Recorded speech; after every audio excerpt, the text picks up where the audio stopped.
পৃথিবীর কোথাও এত মসজিদ নেই বাংলাদেশে যত মসজিদ, পৃথিবীর কোথাও এত মাদ্রাসা নেই বাংলাদেশে যত মাদ্রাসা। আরব বিশ্বকে বাদ দিলে পৃথিবীর কোথাও কোরআনের এত মাজালিস, এত হালকা হয় না বাংলাদেশে যত হয়।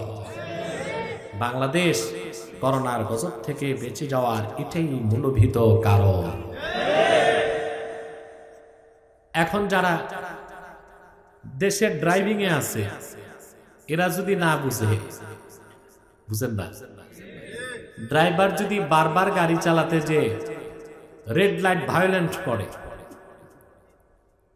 লালবাতি না লালবাতি যখন জ্বলে ট্রাফিক সিগন্যাল বারবার যদি ভায়োলেন্ট করে তো পানিশমেন্ট আছে না, লাইসেন্স বাতিল হয়, ঠিক কিনা?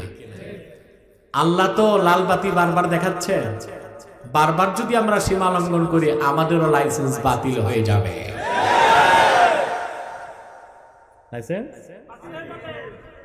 লাইসেন্স যে কিভাবে বাতিল হবে তা তো আর ব্যাখ্যার অপেক্ষা রাখে না, কারণ আপনারা খুব বেশি বুঝেন। এই যে আল্লাহর নিয়ামত, আল্লাহর রহমতে আমরা বেঁচেছি, আমাদের এখন শুকরিয়া আদায় করা উচিত। শুকরিয়া আদায় না করলে কি হবে? আল্লাহ পাক বলেছেন, লা ইন শাকারতুম লা আযীদান্নাকুম ওয়া লা ইন কাফারতুম ইন্না আযাবি লাশাদীদ। যদি তোমরা আমার নিয়ামতের অকৃতজ্ঞতা দেখাও, যদি তোমরা আমার নিয়ামতের শুকরিয়া আদায় করো, আমি নিয়ামত বহুগুণ বৃদ্ধি করে দিব। আর যদি নিয়ামতের না শুকরি করো, জেনে রেখো আমার আযাব অত্যন্ত ভয়ঙ্কর। তাহলে শুকরিয়া আদায় করতে গেলে আমাদের উচিত হবে কি? মাহফিলগুলোর অনুমতি দিয়ে দেওয়া, আর কনসার্ট, আউল বাউল ফাউল আর ডিজে পার্টিগুলো বন্ধ করে দেওয়া। কিন্তু আফসোস ও পরিতাপের বিষয় যে আমার দেশে এক শ্রেণীর প্রতিক্রিয়াশীল মানুষ আছে, আধুনিকতার দাবিদার সুশীল সমাজ, তথাকথিত বুদ্ধিজীবী নামের বুদ্ধি প্রতিবন্ধী, তারাই এখন কথা তুলছে যে এত মাহফিল করে মানুষকে মৌলবাদী বানানো হচ্ছে। আচ্ছা, মাহফিলে আসলে যে কি মজা এ তো মুমিন বুঝবে, কাফের মুশরিক বুঝবে, সংশয়বাদী অ্যাথিস্ট নাস্তিক বুঝবে। মধুর কি স্বাদ আর কি দাম তা তো মৌমাছি বুঝবে, তেলাপোকা কি বুঝবে? এই জন্য মৌমাছি দৌড়ায় মধুর সন্ধানে মৌচাকে, আর তেলাপোকা দৌড়ায় ডাস্টবিনে। কাফের মুশরিক নাস্তিকরা তোমরা তোমাদের নাক আর কান কুফরি আর শিরকির দিকে যায়, ওইটাই ভালো লাগে। আর বাংলাদেশে কোরআন প্রেমিকরা কোরআনের মাহফিলে আসে আল্লাহ প্রদত্ত মধু সঞ্চয় করতে, ঠিক কিনা? এই মজা মুমিন বুঝবে, কাফের বুঝবে না, সংশয়বাদী বুঝবে না, অ্যাথিস্ট লেফটিস্ট নাস্তিক বুঝবে না, ঠিক কিনা? এখন আসেন আমরা, আমাদেরও প্রশ্ন, আসলে মাহফিলে আসলে লাভ কি? একটা লাভের কথা বলেই আমি মূল আলোচনায় প্রবেশ করছি। একজন মানুষের দেহে সবচেয়ে মূল্যবান অর্গান হচ্ছে তার হার্ট, হৃৎপিণ্ড। এটা বুঝেন তো? কল, হার্ট, হৃৎপিণ্ড, হৃদয়, মন, দিল, কোনটা বুঝলেন? সবটাই বুঝছেন, তবে আপনার একটু ইংরেজি বেশি বুঝেন। এখন দেখেন না, ঢাকাতে রিক্সাওয়ালাকে বলে বিশ্ববিদ্যালয়ে যাবা, চিনি না, ইউনিভার্সিটি যাবা, চলে। তা আমি সবগুলোই বললাম, হ্যাঁ, হার্ট, কল, হৃদয়, হৃৎপিণ্ড, দিল, মন, বুঝলেন তো? এটা মানুষের দেহে সবচেয়ে ইম্পর্টেন্ট এবং ভ্যালুয়েবল অর্গান, সবচেয়ে দামি অঙ্গ। সুবহানাল্লাহ। এটা মূল। এটা কি? আমি বলে থাকি human body as like state, heart is the capital of this state. মানুষের দেহ একটা রাষ্ট্র, আর সেই রাষ্ট্রের রাজধানী হচ্ছে হার্ট। রাজধানী কি? সুবহানাল্লাহ। আল্লাহর প্রিয় হাবিব সাল্লাল্লাহু আলাইহি ওয়াসাল্লাম ১৫০০ বছর আগে বলেছেন, হাদিসটি সহিহ বুখারীতে আছে। আল্লাহর হাবিব ইরশাদ করেছেন, আলা ওয়া ইন্না ফিল জাসাদি মুদগাহ ইদা সালাহাত সালাহাল জাসাদু কুল্লুহু ওয়া ইদা ফাসাদাত ফাসাদাল জাসাদু কুল্লুহু আলা ওয়া হিয়াল কলব।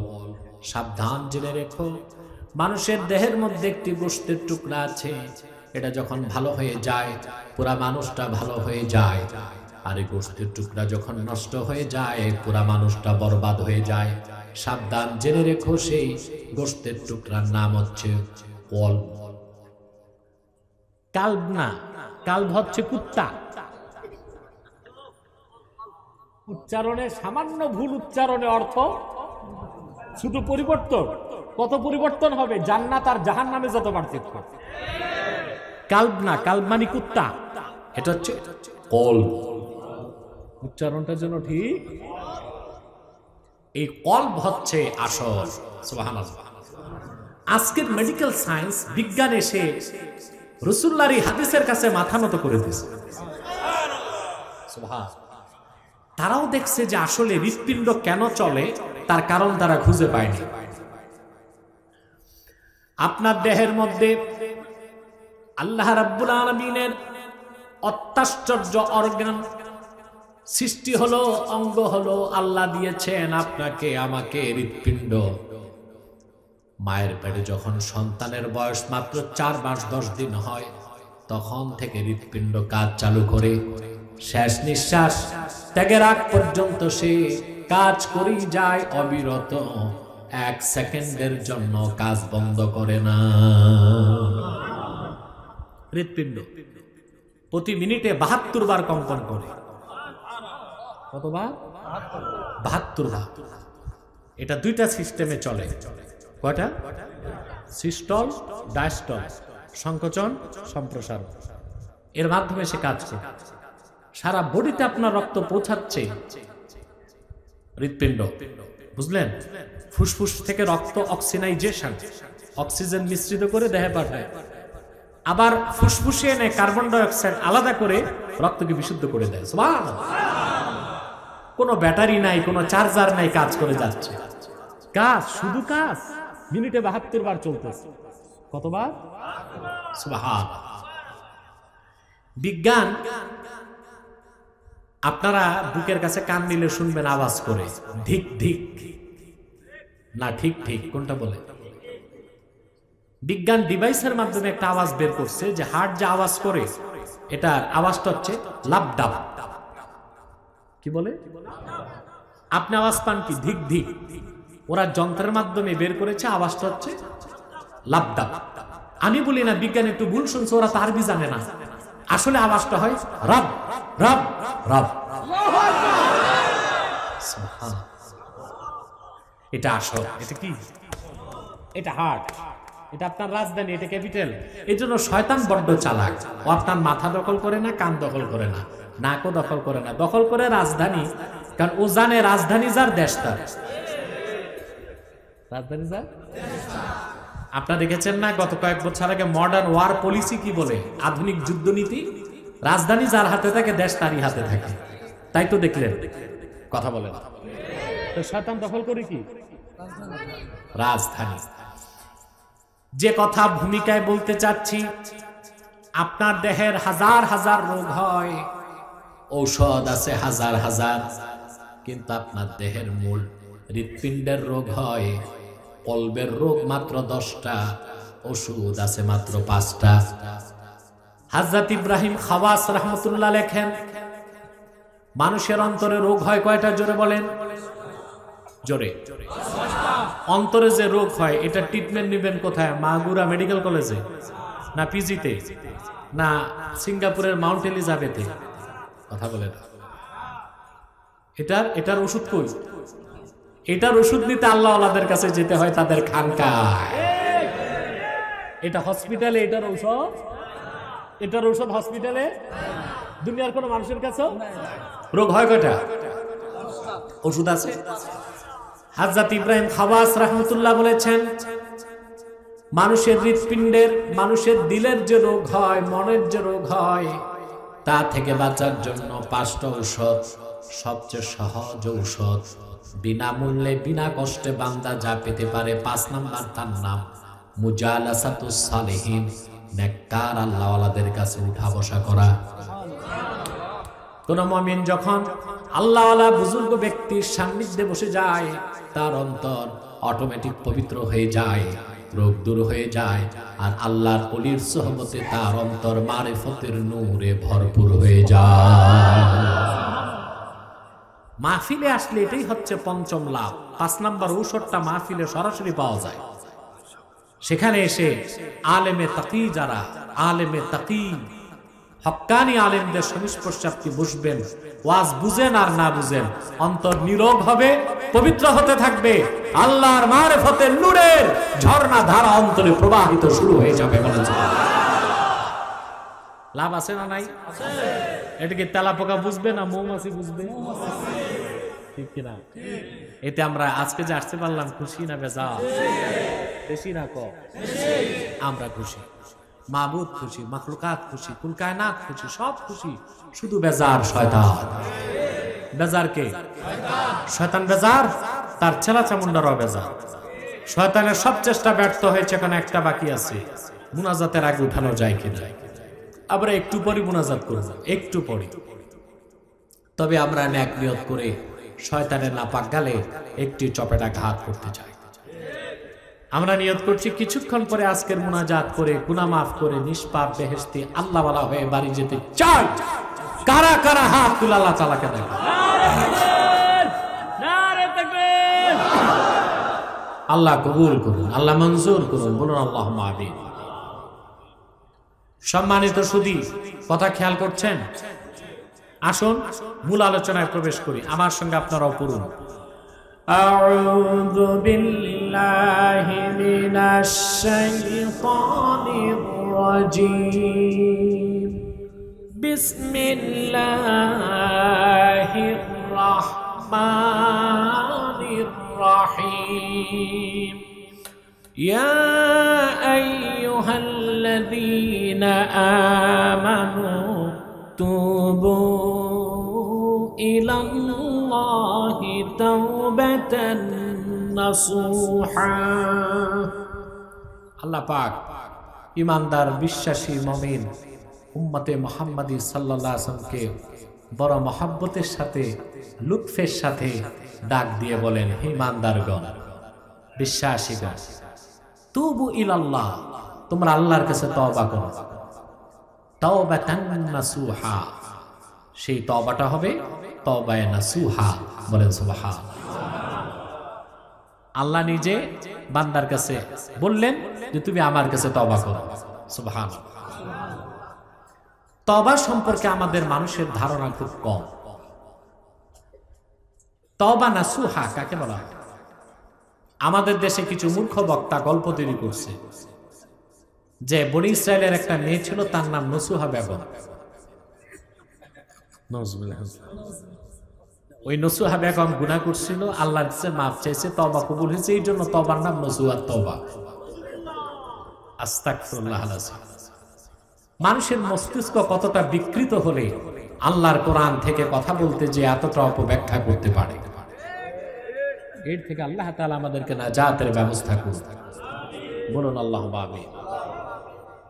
সভাপতি সাহেবকে বসার একটা ব্যবস্থা করে দাও। সম্মানিত সুধী, কথা খেয়াল করছেন তো? এখন এই তওবার নাম কি? আল্লাহ যে তওবা করতে বলছেন, বলেন তো এই তওবার নাম কি? তওবা নাসুহা। এই তওবাকে তওবা নাসুহা কেন বলা হয়েছে? প্রশ্ন আসে না? আরবিতে নাসাহা ইয়ানসাহু, নুসহুন থেকে তানসাহু। ইয়ানসাহু অর্থ হচ্ছে নসিহত করা। কি করা? এই তওবাকে তওবা নাসুহা কেন বলা হয়েছে? নাসুহা ইয়ানসাহু, নুসহুন থেকে, নাসহুন থেকে নাসুহা, অর্থাৎ আত-তাওবাতুল্লাতী তানসাহু তাইবিন। এই তওবা তওবাকারীকে নসিহত করে, তওবার পর আর গুনার কাজ করতে দেয় না। যে তওবা তওবা করার পর বান্দাকে গুনার কাজ করতে দেয় না, ওই তওবাকে কি বলা হয়? তওবায়ে নাসুহা। বলেন সুবহানাল্লাহ। আল্লাহ রাব্বুল আলামিন এই তওবা কেন দিলেন? সুবহানাল্লাহ। আল্লাহ রাব্বুল আলামিন আখিরি নবী, নবী কুলের মাথার তাজ নূর নবীজি আমার মুহাম্মদ সাল্লাল্লাহু আলাইহি সাল্লামের উম্মতকে আল্লাহ পাক যেরকম তওবা দিলেন, পূর্বের কোন নবীর উম্মতকে এরকম তওবা দেন নাই। এত সহজ, এত সুন্দর তওবা আল্লাহ তার হাবিবের খাতিরে উম্মতে মুহাম্মদীকে দান করেছেন। পূর্বের কোন নবীকে এরকম তওবা, সুবহানাল্লাহ বলবেন। আমি একটা দৃষ্টান্ত দিচ্ছি। মুসা আলাইহিস সালাম বনি ইসরাইলকে রেখে গেলেন তুর পাহাড়ে আল্লাহর সাথে কথা বলতে। জানেন তো আপনার কথা বলেন? তারা ছিলেন তিহ ময়দানে। কোথায়? মুসা নবী গেলেন 40 দিন আল্লাহর সাথে কথা বলতে। এই ফাঁকে ওই বনি ইসরায়েলের মধ্যে একটা শয়তান প্রকৃতির মানুষ ছিল, তার নাম সামিরি। কি নাম? শয়তান সোয়ার হলো সামিরির ঘাড়ে। সামিরি বলল মানুষদেরকে, ভাই সব মুসা তো ভাগছে আর আসবে না, তো তোমরা ইবাদত করবা কি করে? আসো আমি একটা খোদা তোমাদেরকে বানাই দিই যেন তোমরা ইবাদত করতে পারো। আপনার এই মারাত্মক শিরকি কথায় নাউজুবিল্লাহ বলবেন না। বলো তো ঠিক আছে একটা বানাও খোদা। নাউজুবিল্লাহ। সে বলল ঠিক আছে, তোমাদের মহিলাদের যত স্বর্ণালংকার আছে সব আমার কাছে আছে। সব আনা হলো, সব একত্রিত করে মাটির মধ্যে গর্ত করে সে আগুনের জ্বালায় গলিয়ে ফেলল।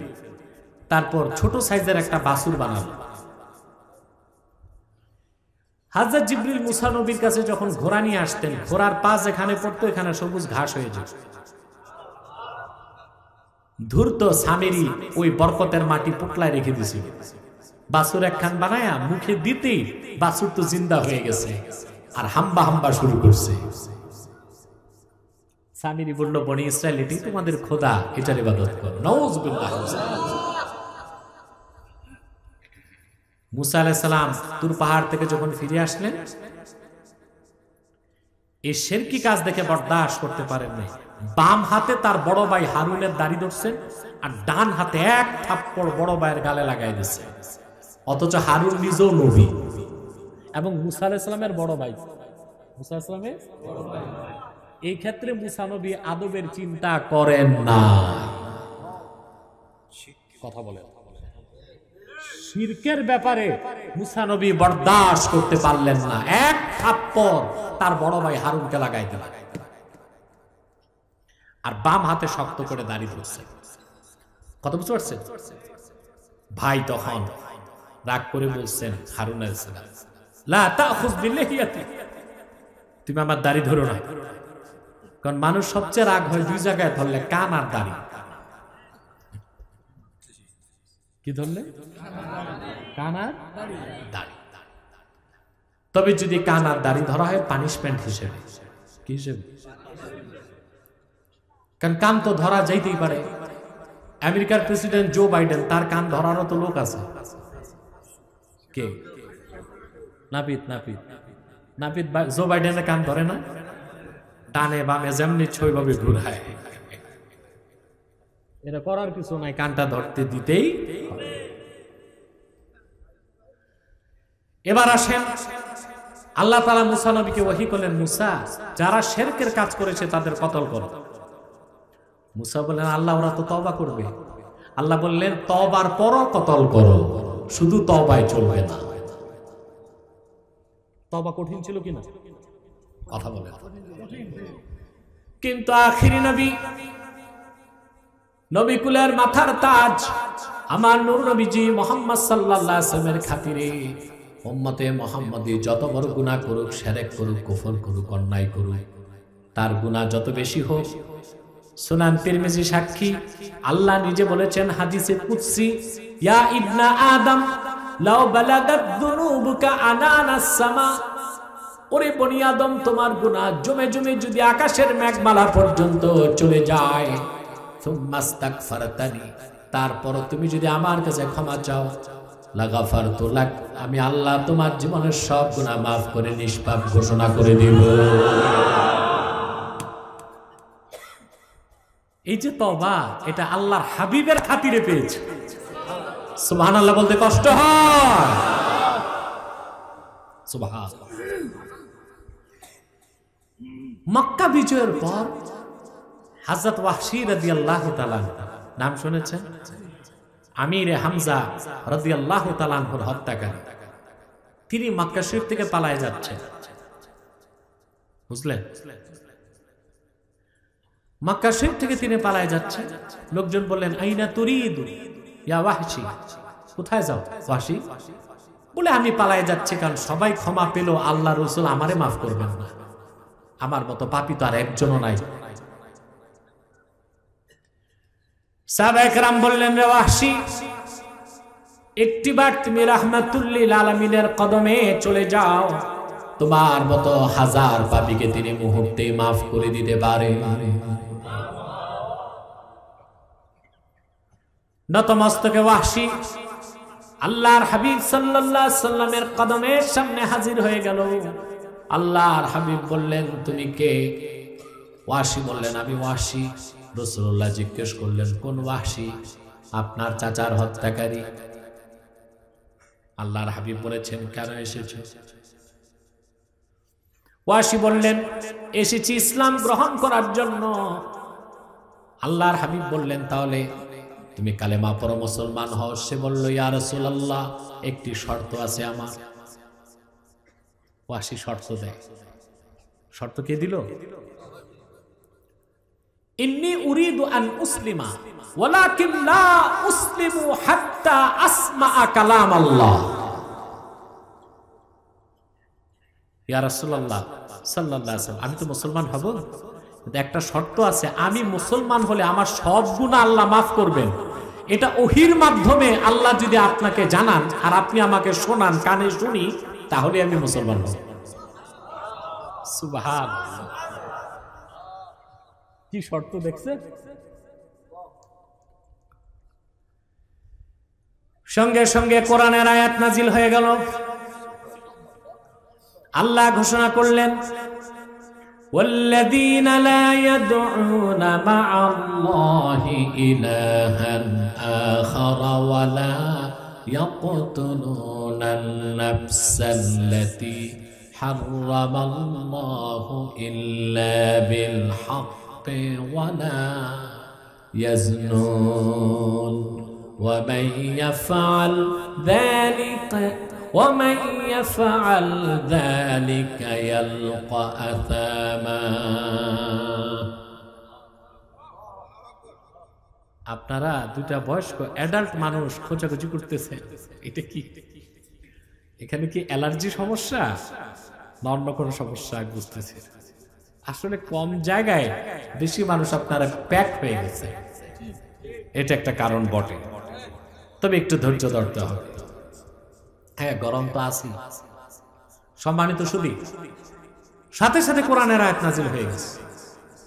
আল্লাহ ঘোষণা করলেন, মুহাম্মদ সাল্লাল্লাহু আলাইহি সাল্লাম, আপনি ওয়াহশীকে এবং তাম বিশ্বের মানুষকে খোঁজ খবর দিয়ে দেন, যারা আল্লাহর সাথে অন্য কাউকে ইলাহ হিসেবে ডাকবে না, অর্থাৎ শিরক করবে না, কুফর করবে না, অন্যায়ভাবে মানুষ হত্যা করবে না, জিনা করবে না, আল্লাহ তাদের সবাইকে মাফ করবে।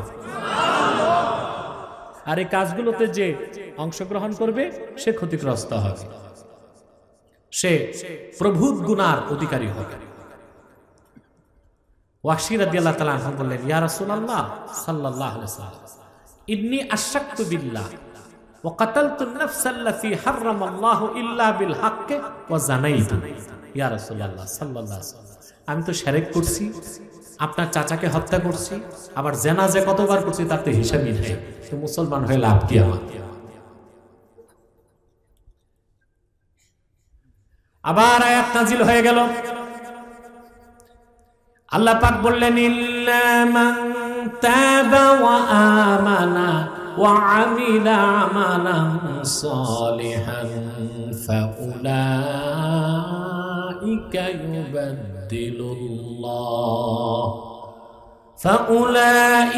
يبدل الله سيئاتهم حسنات وكان الله غفورا رحيما। আল্লাহ রাব্বুল আলামিন ঘোষণা করলেন, মুহাম্মদ সাল্লাল্লাহু আলাইহি ওয়াসাল্লাম ওয়াহশী এবং तमाम পৃথিবীর মানুষকে বলে দেন, তবে তাদের মধ্যে যারা তওবা করবে, ঈমান আনবে, নেক আমল করবে, আল্লাহ পাক তাদের সমস্ত জীবনের গুনাহকে মাফ করে দিবেন। শুধু তাই নয়, তাদের আমলনামার গুনাহগুলোকে আল্লাহ পাক সওয়াবের দ্বারা বদল করে দিবে। সুবহান। হযরত ওয়াহশী বললেন, ইয়া রাসূলুল্লাহ, ইয়া হাবিবাল্লাহ, এখানেও তো আল্লাহ শর্ত দিয়েছেন, ইন্নী আরা ফীহি শারতান ফাহুয়াল আমালুস সালিহ। আল্লাহ তো একটা শর্ত দিয়েছেন, ঈমান আনার পরে, তওবা করার পরে নেক আমল করতে হবে। আমি তওবাও করব, ঈমানও আনবো, নেক আমলের গ্যারান্টি আমার নাই।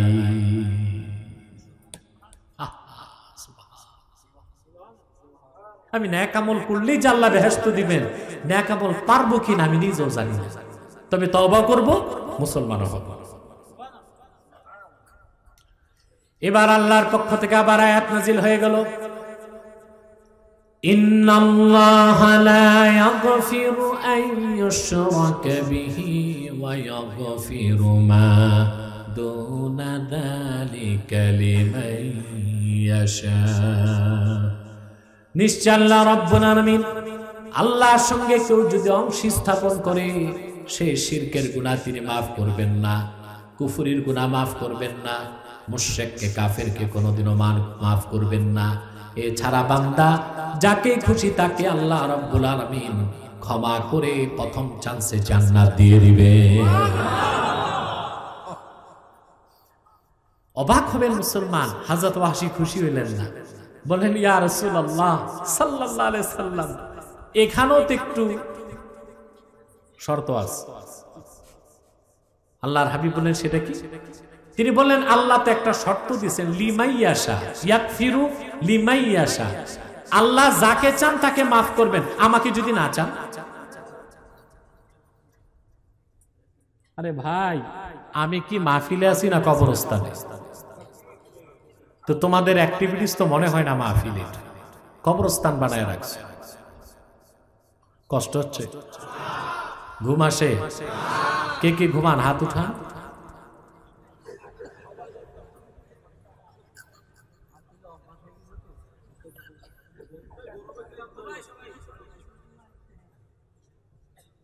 গরমে কি হয়েছে সবাই? তো বড় মাঠে মাহফিল দেন নাই কেন? গরম তো লাগবেই, গরমকাল, ঠিক কিনা? আল্লাহর কাছে দোয়া করেন, আল্লাহ যেন ঠান্ডা বাতাস দিয়ে আমাদের শীতল করে দেন। সেই বাতাস যেটা বৃষ্টি ছাড়া বাতাস, সেই বাতাস যেটা আমাদের কল্যাণের বাতাস, ঠিক কিনা? বলেন বলেন, আল্লাহুম্মা আরসিল ইলাইনা রিহার রাহমা, রিহার রাহমা, রিহার রাহমা। চুপচাপ ধৈর্যের সাথে বসে থাকে, আল্লাহ তাআলা ঠান্ডা করে দিবেন। মানুষ যখন রুহানি খোরাক খায়, তখন তার দেহের কষ্ট মনেও তো থাকে না, ঠিক না? কিন্তু সেটার জন্য মুমিনকে হতে হবে কোয়ালিফাইড মুমিন। কি হতে হবে? কোরআন হাদিসের প্রতি যার টান যত বেশি, কোরআন হাদিস শুনতে তার ধৈর্য তত বেশি। আপনারা দেখেছেন না, যুবকরা বিয়ের আগে 6 দিন ঘুমাইতে পারে না, বাজার সদাই করে। তারপরও শুনছেন যে 6 দিন না ঘুমিয়ে যুবক যখন ভাসর রাতে গেছে, তো বউ বিছনায় রেখে ঘুমাচ্ছে। এরকম বোকা একটাও শুনছেন দুনিয়ায় আছে? ঘুম আসে না, 6 দিন ঘুমায় নাই, তারপরে ঘুম আসে না, কারণ তার আকর্ষণ স্ত্রীর প্রতি। তো যার মনের টান কোরআন হাদিসের প্রতি থাকে, সে তো কষ্টকে কষ্ট মনে করবে, ঠিক কিনা? সম্মানিত সুধী, তো যে কথা বলছিলাম, ওয়াহশী বললেন, ইয়া রাসূলুল্লাহ সাল্লাল্লাহু আলাইহি ওয়াসাল্লাম, আল্লাহ যাকে চান তাকে মাফ করবেন, আমার কথা তো বলেন না, আমাকে যদি না চান। এবার আল্লাহর পক্ষ থেকে ওয়াহী চলে আসলো, قل يا عبادي الذين أسرفوا على أنفسهم لا تقنطوا من رحمة الله إن الله يغفر الذنوب جميعا ইন্নাহু হুয়াল গফুরুর রহিম। আল্লাহ রাব্বুল আলামিন ডাক দিয়ে বলেন, হাবিব মুহাম্মদ সাল্লাল্লাহু আলাইহি ওয়াসাল্লাম ওয়াহশী সহ तमाम পৃথিবীর মানুষকে ডেকে বলুন, হে আমার বান্দারা, তোমরা যারা জুলুম করেছো, নিজেদের উপর গুনাহ করেছো, অন্যায় করেছো, পাপ করেছো, লা তাকনাতু মির রাহমাতিল্লাহ, আল্লাহর রহমত থেকে তোমরা নিরাশ হয়ে যেও না। তোমরা যদি তওবা করো, আল্লাহ ইচ্ছে করলে তোমাদের জীবনের সব গুনাহ মাফ করে বিনা আযাবে প্রথম চান্সে জান্নাত দিয়ে দিবে।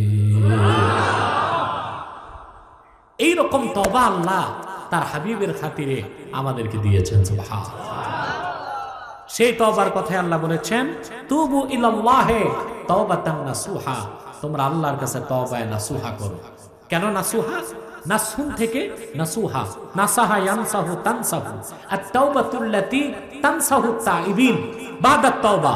তওবার পরে তওবাকারীকে এই তওবা নসিহত করে, আল্লাহ না তোমারে মাফ করছেন তা আবার গুনাহ করো কেন?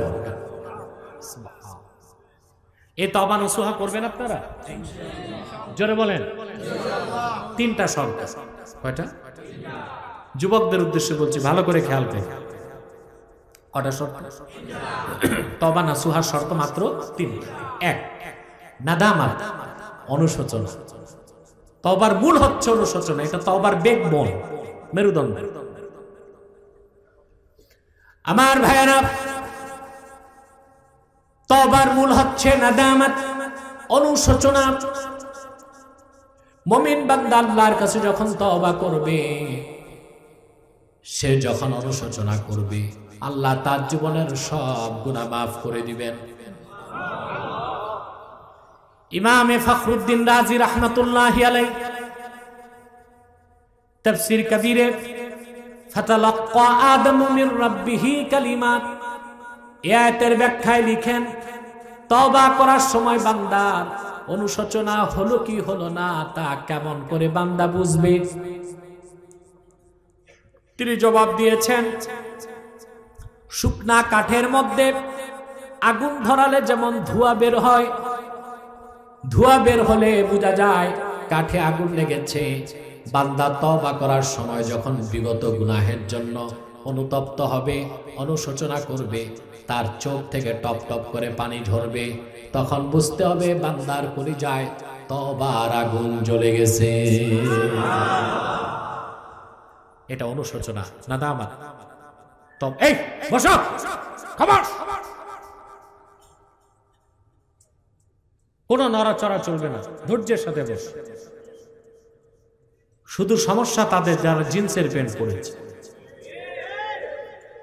হ্যাঁ, আমি বুঝতেছি এগুলো কি প্যান্ট বানায় বুঝি না, আমি বুঝতেও পারি না এটা পা দিয়ে সেলাই করছে না সেলাই করে পা দিচ্ছে।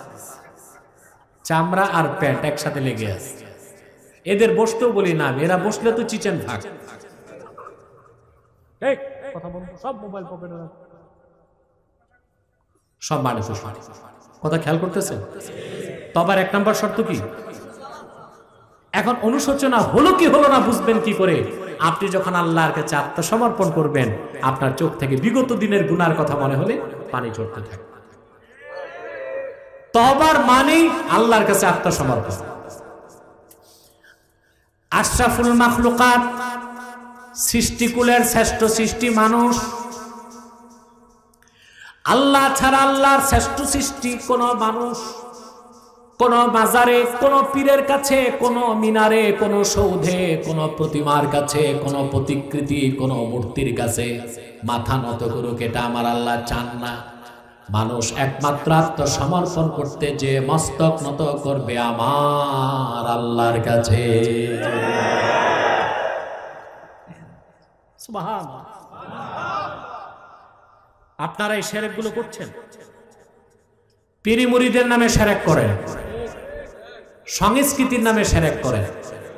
মিনারে আর সৌধে যে মস্তক নত করে নিশ্চুপ দাঁড়ায়া প্রস্তর পূজা করেন, মাজারে যে কপাল ঘষেন, না এসব শিরক।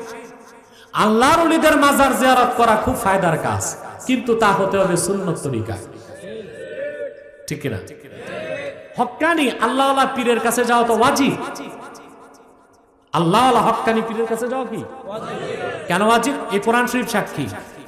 সূরা মুহাম্মাদে আল্লাহ তার রাসূল সাল্লাল্লাহু আলাইহি ওয়াসাল্লামকে সাল্লাল্লাহু আলাইহি ওয়াসাল্লাম বলেছেন, ফা'লাম আন্নাহু লা ইলাহা ইল্লাল্লাহ। মুহাম্মদ সাল্লাল্লাহু আলাইহি ওয়াসাল্লাম, আপনি জেনে রাখুন নিশ্চয় আল্লাহ ছাড়া কোনো মাবুদ নেই।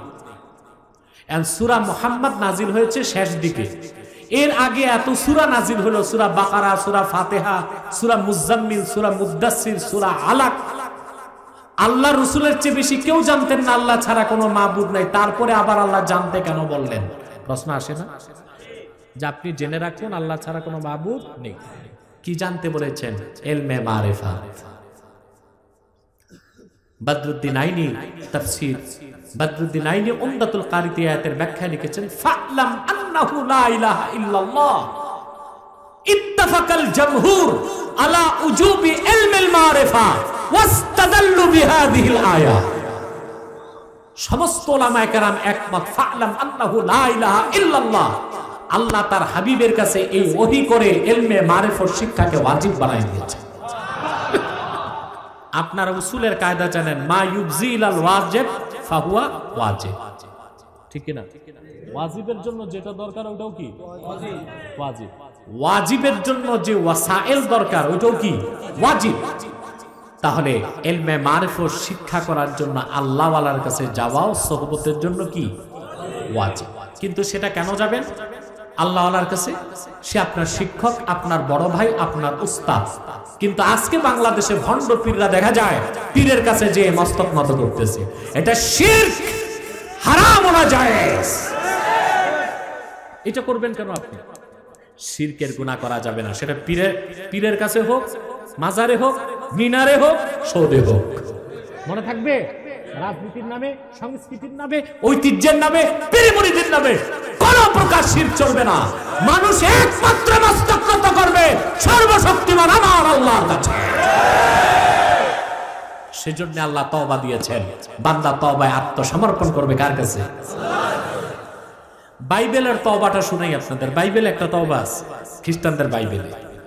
ঈসা আল্লাহর কাছ থেকে যে তওবা আনছিল ওটারে তো ওরা বহুটাকে নষ্ট করছে।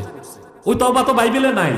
মন গড়া একটা তওবা বাইবেলে ওরা ঢুকাইছে, সেটা হচ্ছে বাইবেলের তওবা খ্রিস্টানদের, যে কোনো ব্যক্তি যদি অপরাধ করে, পাপী হয়, গুনাহগার হয়, সে রবিবার দিন গির্জায় যাবে।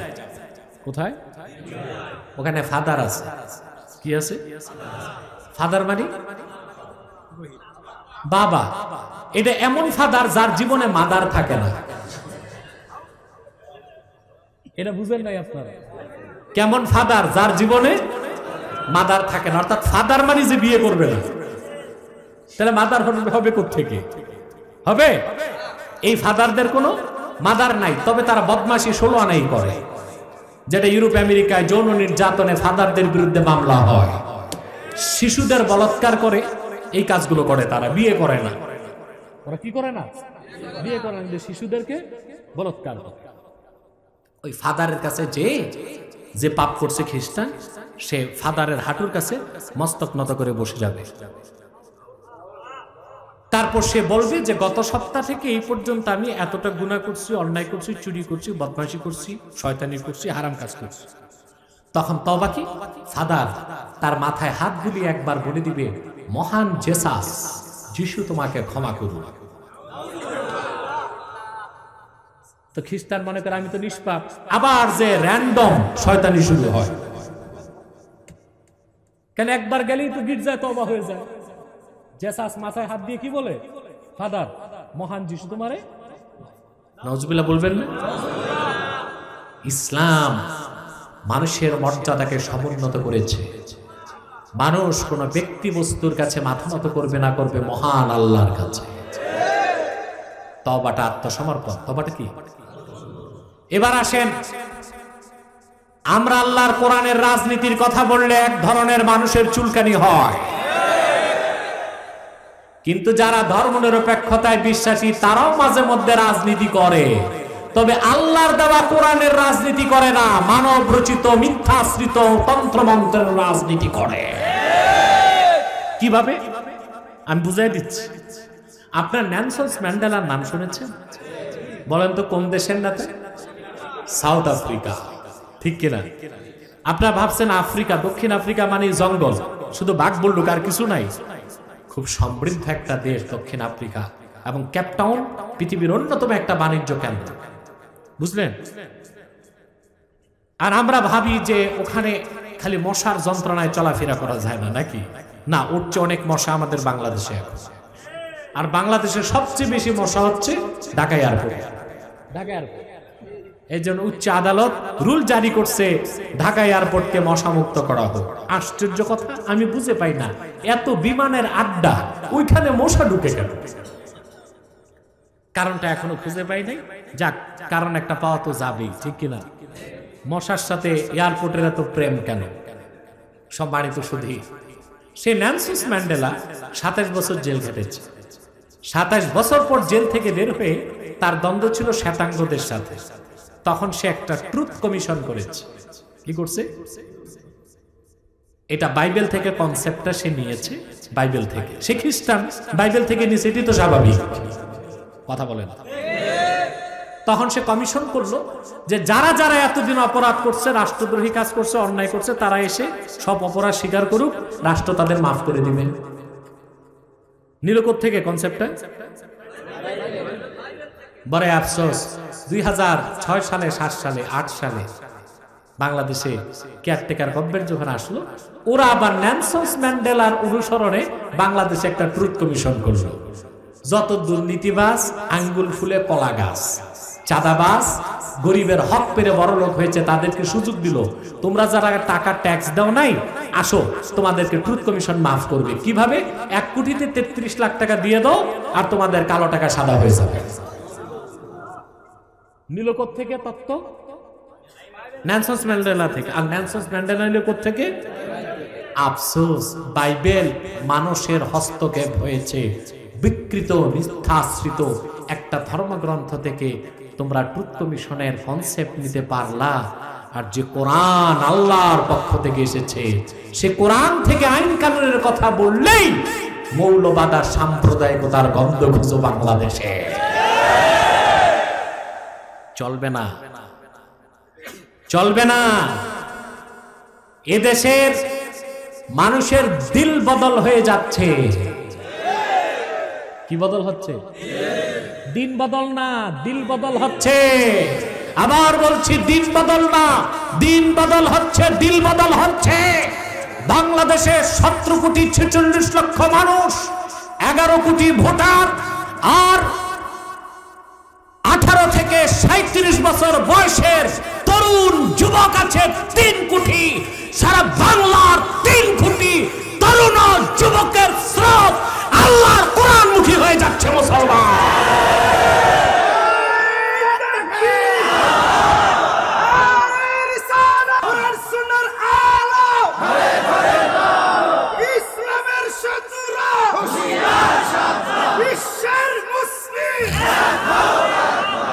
তাহলে মানুষ মানুষের অপরাধ মাফ করতে পারে না। মাফ করবেন কে?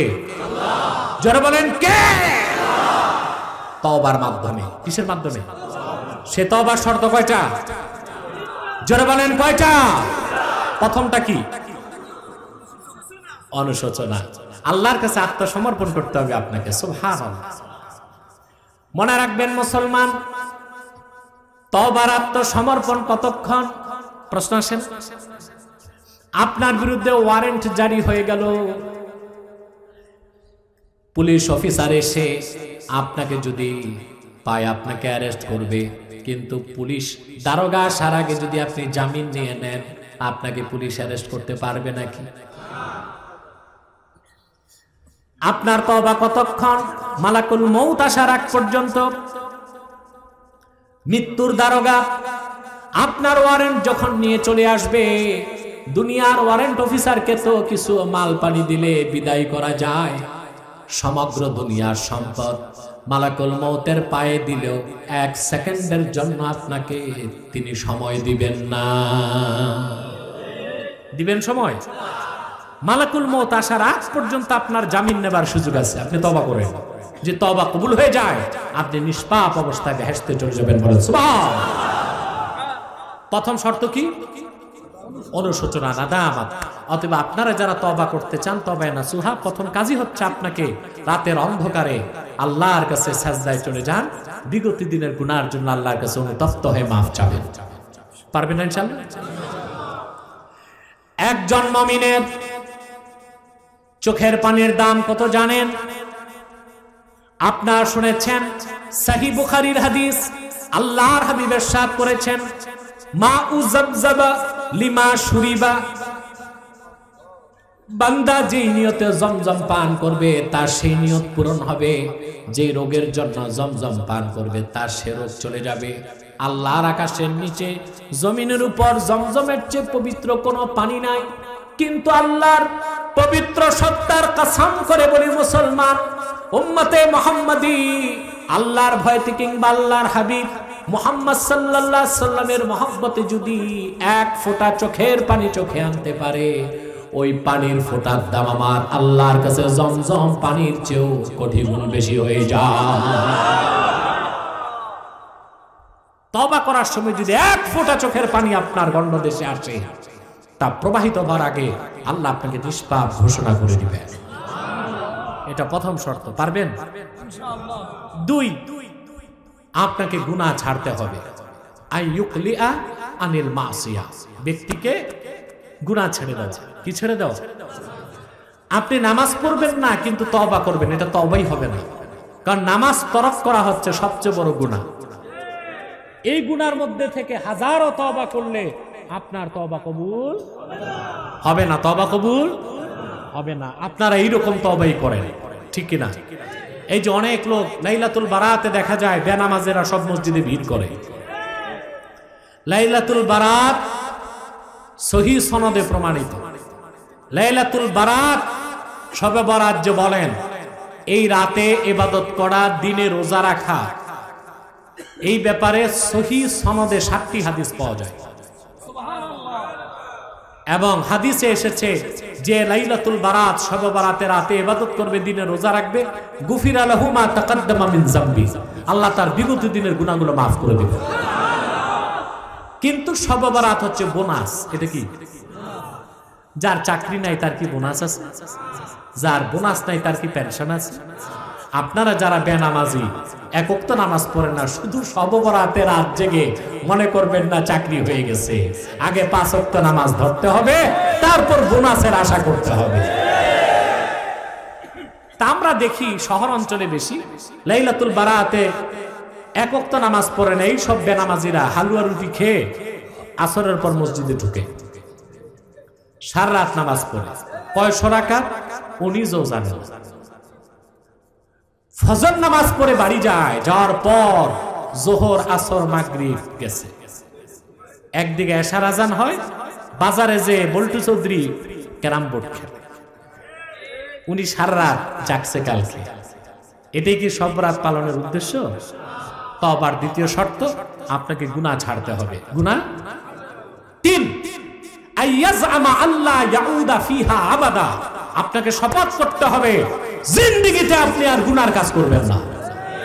সুদ ছাড়বেন, ঘুষ ছাড়বেন, আর কোনোদিন সুদ ঘুষ ধরবেন না। জানাবে বিচার করবেন না, তওবার পর কোনোদিন কাছেও যাবেন না। নামাজ তরক করতেন, এখন শপথ করতে হবে এক ওয়াক্ত নামাজ ছাড়ব না।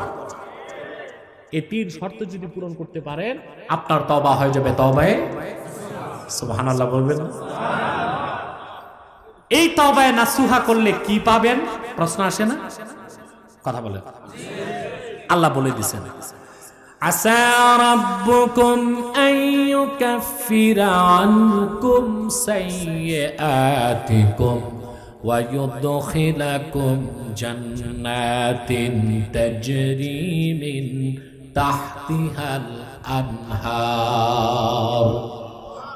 আল্লাহ পাক বলেন, তোমরা যদি তওবা নাসুহা করো, আশা করা যায় মুহাম্মদ সাল্লাল্লাহু আলাইহি সাল্লামের খাতিরে আল্লাহ পাক তোমাদের জীবনের সব গুনাহ মাফ করে দিবেন, আর তোমাদেরকে আল্লাহ পাক সেই অনিন্দ সুন্দর জান্নাতে প্রবেশ করাবেন, যে জান্নাতের নিচ দিয়ে স্বচ্ছ পানির ঝর্ণা দ্বারা প্রবাহিত আছে। কোন দিন আল্লাহ বলে দিচ্ছেন, ইয়াওমা লা ইউখজিল্লাহুন নাবিয়্যা ওয়াল্লাযীনা আমানু মাআ। সেই হাসরের দিন, কিয়ামতের দিন, যেই দিন আল্লাহ তাআলা মুহাম্মদ সাল্লাল্লাহু আলাইহি সাল্লামকে বেজার করবেন না, আর মুহাম্মদ সাল্লাল্লাহু আলাইহি সাল্লামের খাতিরে ওনার ইমানদার উম্মতকে আল্লাহ অপমান করবেন না, বরং মুহাম্মদ সাল্লাল্লাহু আলাইহি সাল্লামের খাতিরে উম্মতে মুহাম্মদীকে কি সম্মান আল্লাহ দিবেন তাও বলে দিলেন। নূরুহুম ইয়াসআ বাইনা আইদিহিম ওয়া বিআইমানিহিম। প্রত্যেক উম্মতে মুহাম্মদীর সামনে আর ডানে নূর দৌড়াদৌড়ি করবে। সুবহানাল্লাহ। রাসূলুল্লাহর প্রত্যেক উম্মতের সামনে আর ডানে নূর দৌড়াবে। হাসর ময়দানে মানুষ বুঝবে এরা ভিভিআইপি উম্মত, উম্মতে মুহাম্মাদি বলেন সুবহানাল্লাহ। আমি একটা কথা বলে থাকি, মুসলমান আমরা যে বিনা দরখাস্তে আল্লাহর হাবিব মুহাম্মদ সাল্লাল্লাহু আলাইহি ওয়াসাল্লামের উম্মত, ঠিক না? এই জন্য আমরা কিন্তু নিজেদের দাম বুঝি না। নিজেদের দাম না বুঝার কারণে আমরা কি করি? আমরা দল ঠিক রাখতে যে, নেতা ঠিক রাখতে যে, চাকরি ঠিক রাখতে যে, ধান্দা ঠিক রাখতে যে, ইসলামের সাথে করি গাদ্দারি, ইমানের সাথে করি বেঈমানি। আর নির্বাচনের রাতে ভেড়া বকরির দামে বিক্রি হয়ে যাওয়া। আপনাদের এলাকায় হয় না? সব আউলিয়া কেরাম হয়, হয় না? আরে মিয়া সাহেব, আপনার দেখেন না ঈদের সময় এক একটা ভেড়া বকরির দাম হয় কত? আর এই ফ্যানটা আপনি দখল করছেন, আমাকে দেন নাই। আপনিও তো একরামুল মুসলিমুনও তো করা উচিত। আপনিও আসেন, ভাগ নেন একটু আমার সাথে। আসেন আসেন, ফাঁকা হয়ে বসে। কথা খেয়াল করতেছেন? আপনার ঈদের সময় দেখবেন ভেড়া বকরির দাম হয় 10,000 12,000 টাকা, আর নির্বাচনের রাতে ভোটারের দাম হয় 1000 টাকা 1200 টাকা, কোথাও নাকি 500 টাকা হয়। এ তো পোল্ট্রি মুরগির দামও হয় না। কেন আমরা এত কম দামে বিক্রি হই? কেন? আমরা উম্মতে মুহাম্মদী নিজেদের দামই বুঝি না। আপনার দাম কত বেশি মুসলমান জানেন? সহিহ বুখারীর হাদিস, আল্লাহর হাবিব ইরশাদ করেছেন, নাহনুল আখিরুনা সাবিকুন। আল্লাহর হাবিব বলেছেন, আমরা পৃথিবীতে আসার দিক দিয়ে দেরিতে এসেছি, সবার পরে এসেছি, কিন্তু কাল কিয়ামতে হাসরে ফুলসিরাতে জান্নাতে থাকবো সবার আগে। আল্লাহু আকবার। নাহনুল আখিরুনা সাবিকুন। উমদাতুল কারিতে এই হাদিসের ব্যাখ্যা এসেছে, আল মুতাআখিরুনা ফিদ দুনিয়া ওয়াল মুতাকাদ্দিমুনা ইয়াউমাল আখিরা। আমরা মুহাম্মদ সাল্লাল্লাহু আলাইহি ওয়াসাল্লামের উম্মত, পৃথিবীতে এসেছি সকল জাতির পরে, কিন্তু মুহাম্মদ সাল্লাল্লাহু আলাইহি সাল্লামের খাতিরে হাসরে, মিজানে, ফুলসিরাতে, কাউসারে, জান্নাতে সব জায়গায় আমরা থাকব প্রথম কাতারে। আমি একটা উদাহরণ দিব। আপনারা এয়ারপোর্ট গেছেন? আরে ভাই, ট্রাভেল করতে না বিমানের লেঞ্জা দেখতে দেখতে, এটি তো বুঝছি তো আমি। এত লোক কেমনি আবার প্লেনে উঠলেন আপনারা? এখনো তো এত উন্নত হন নাই আপনারা। অনেকে যায় এয়ারপোর্টে, ওই ডান পাশে বাম পাশে দৌড়া একটু প্লেনের লেজ, পাখা, ডান্ডা এগুলো দেখা যায় কি? আমি তা বলছি না, আমি বলছি বিদেশ ট্রাভেল করতে প্লেনে উঠছেন, ইন্টারন্যাশনাল এয়ারপোর্টে উঠছেন তো কিছু মানুষ, উঠছেন না?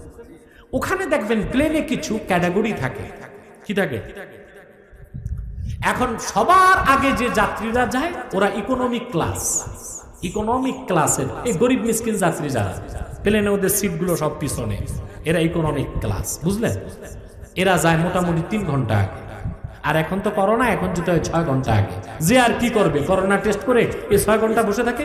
মশা তো বেশি বলছি না, এগুলো মারে বসে বসে, আর করবি। ঠিক প্লেন ছাড়া টেক অফ করার 1 ঘন্টা আগে ঢুকে বিজনেস ক্লাস, ধনী মানুষ, শিল্পপতি, বড় লোক যারা, এরা বিজনেস ক্লাসে যায়।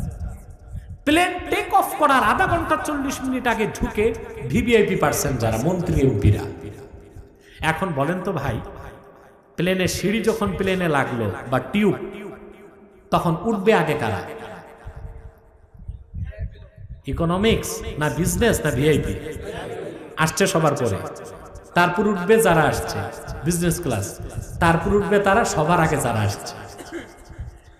এই পৃথিবীতে উম্মতে মুহাম্মদী সবার শেষে এসেছে, কিন্তু মুহাম্মদ সাল্লাল্লাহু আলাইহি সাল্লামের খাতিরে আল্লাহ পাক এত সম্মান দিবেন হাসরে, মিজানে কাউসারে, পুলসিরাতে, আল্লাহর জান্নাতে তারা থাকবে সবার আগে।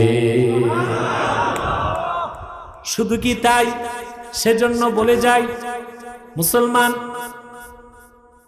স্পষ্ট মনে রেখো, তোমার দলের কারণে, দলীয় মতাদর্শের কারণে, নেতার কারণে, নেতার মনোরঞ্জন করতে যে, নেত্রীর খুশির জন্য, ব্যবসার জন্য, চাকরির জন্য, দুনিয়ার স্বার্থ রক্ষার জন্য কখনো তুমি ইসলামের সাথে গাদ্দারি করো না, ইমানের সাথে বেঈমানি করো না।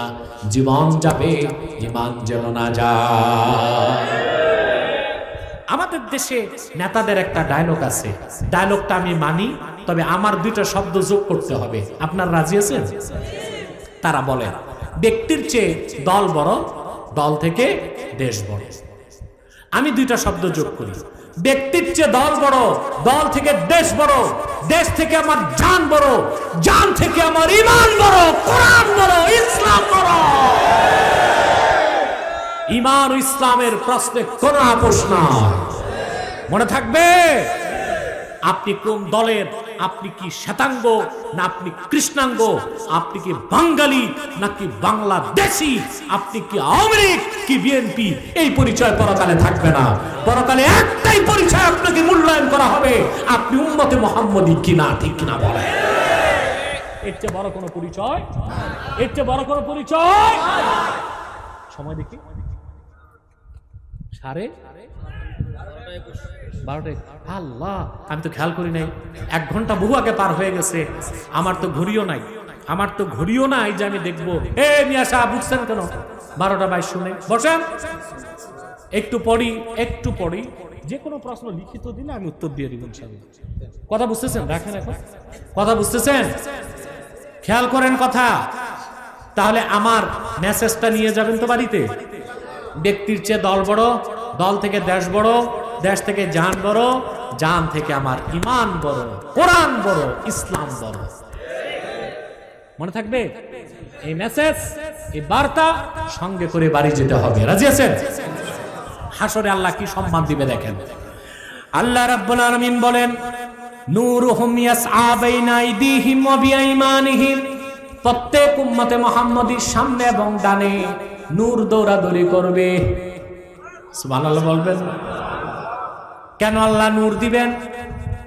প্রশ্ন আসে না? হাদিস সাক্ষী আল্লাহর হাবিব ইরশাদ করেছেন, হাসরে 120টি কাতার হবে, 80 কাতার হবে উম্মতে মুহাম্মাদী। এই বিলিয়ন বিলিয়ন, ট্রিলিয়ন ট্রিলিয়ন মানুষের মধ্যে হাসরে যেন উম্মতে মুহাম্মাদী স্বতন্ত্র পরিচয় ধারণ করতে পারে, এই জন্য তাদের সামনে এবং ডানে নূর দৌড়াদৌড়ি করবে। উম্মতে মুহাম্মাদী আল্লাহকে ডাক দিয়া বলবেন, ইয়াকুলুনা রব্বানা আতমিম লানা নূরানা ওয়াগফির লানা ইন্নাকা আলা কুল্লি শাইইন কাদির। উম্মতে মুহাম্মাদী আল্লাহকে ডেকে বলবেন, রব্বুল আলামিন, তুমি যে নূর দান করেছো, এই নূরটা আমাদের জন্য পরিপূর্ণ করে দাও। এই কথাটা কেন বলবেন? প্রশ্ন আসে না? তাফসীরে জবাব এসেছে, মুসলমানদের সাথে আল্লাহ তাআলা হাসরে মুনাফিকদেরকেও প্রথম অবস্থায় নূর দিবেন, তারপর আবার নূরটা কেড়ে নেবেন মুনাফিকদের শাস্তি বাড়ায় দেওয়ার জন্য।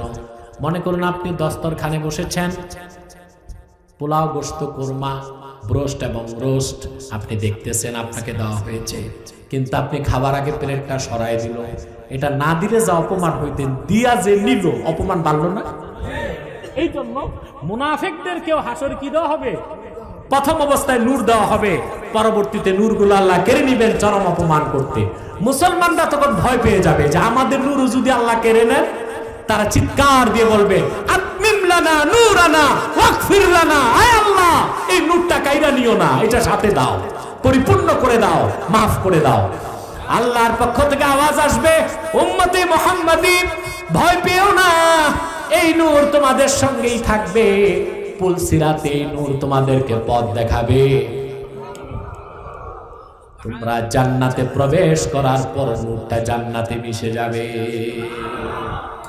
ইন্নাকা আলা কুল্লি শাইইন কাদির। সাদাকাল্লাহুল আযীম ওয়া সাদাকা রাসূলুহুন নবিয়ুল কারীম ওয়া নাহনু আলা যালিকা মিনাশ শাহিদিন ওয়াশ শাকিরিন। আলহামদুলিল্লাহি রাব্বিল আলামিন। মাদ্রাসা কোন দিকে? এইটা কোরআন শরীফ রাখবে কোথায়? আচ্ছা আচ্ছা, কোন দিক দিয়ে যাবে? এই বুকে করে রেখে আস। বসেন। ইউটিউব ওয়ালারা ভাবছে এখনই আমি উঠতেছি নাকি?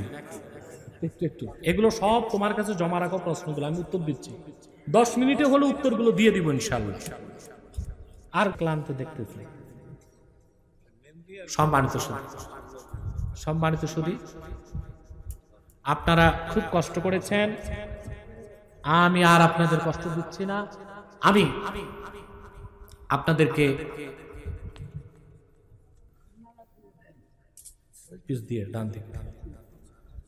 আর আপনাদের কষ্ট দিচ্ছি না মোটেও।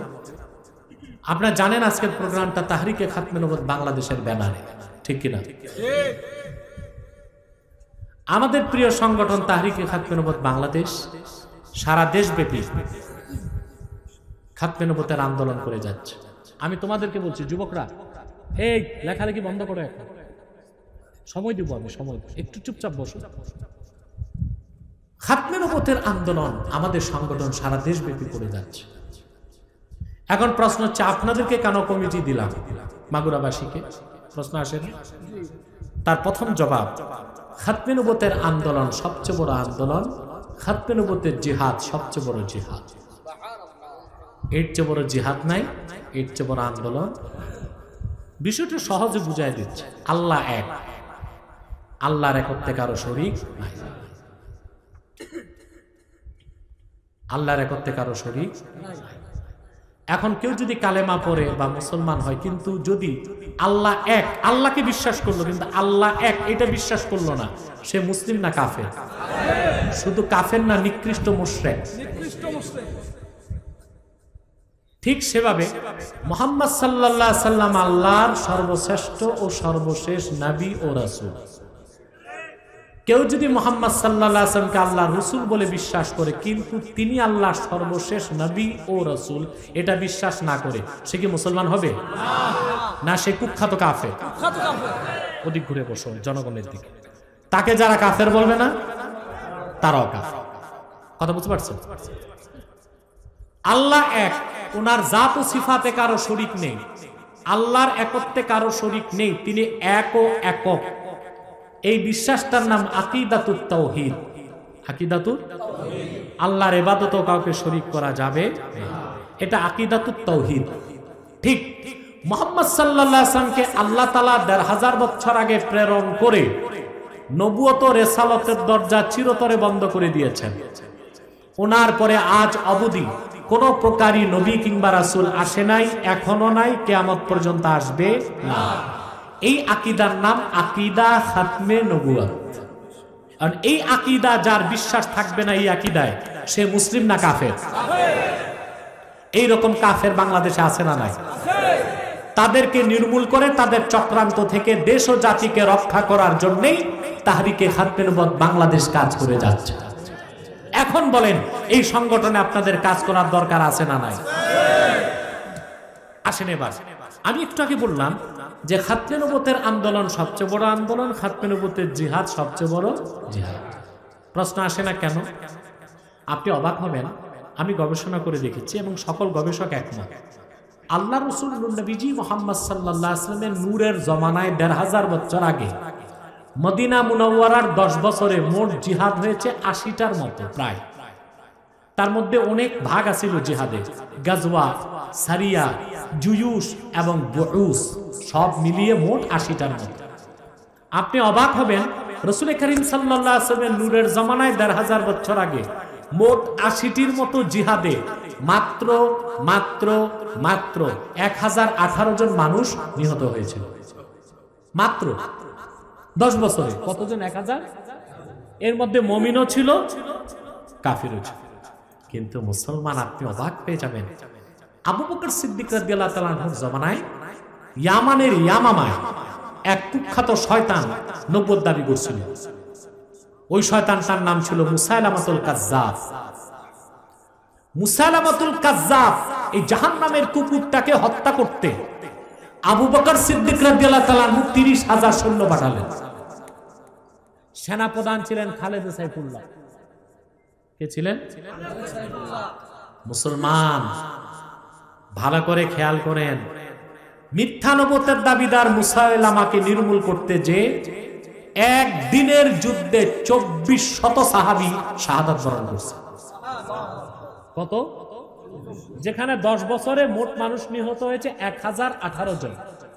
আর শুধু মিথ্যা নবুয়তের দাবিদার মুসাইলামাকে যেদিন হত্যা করতে সাহাবায়ে কেরাম গেলেন, সে একদিনে ২৪০০ সাহাবী শহীদ হয়েছেন। তার মধ্যে ৭০০ সাহাবী ছিলেন কোরআনে হাফেজ। তাহলে বলেন, খাতমে নবুয়তের জিহাদ সবচেয়ে বড় জিহাদ, খাতমে নবুয়তের আন্দোলন সবচেয়ে বড় আন্দোলন। এই জিহাদে শামিল হওয়ার জন্য আমি একটা সংগঠন আপনাদেরকে দিয়েছি, শাখা কমিটি। আপনারা খুশি আছেন?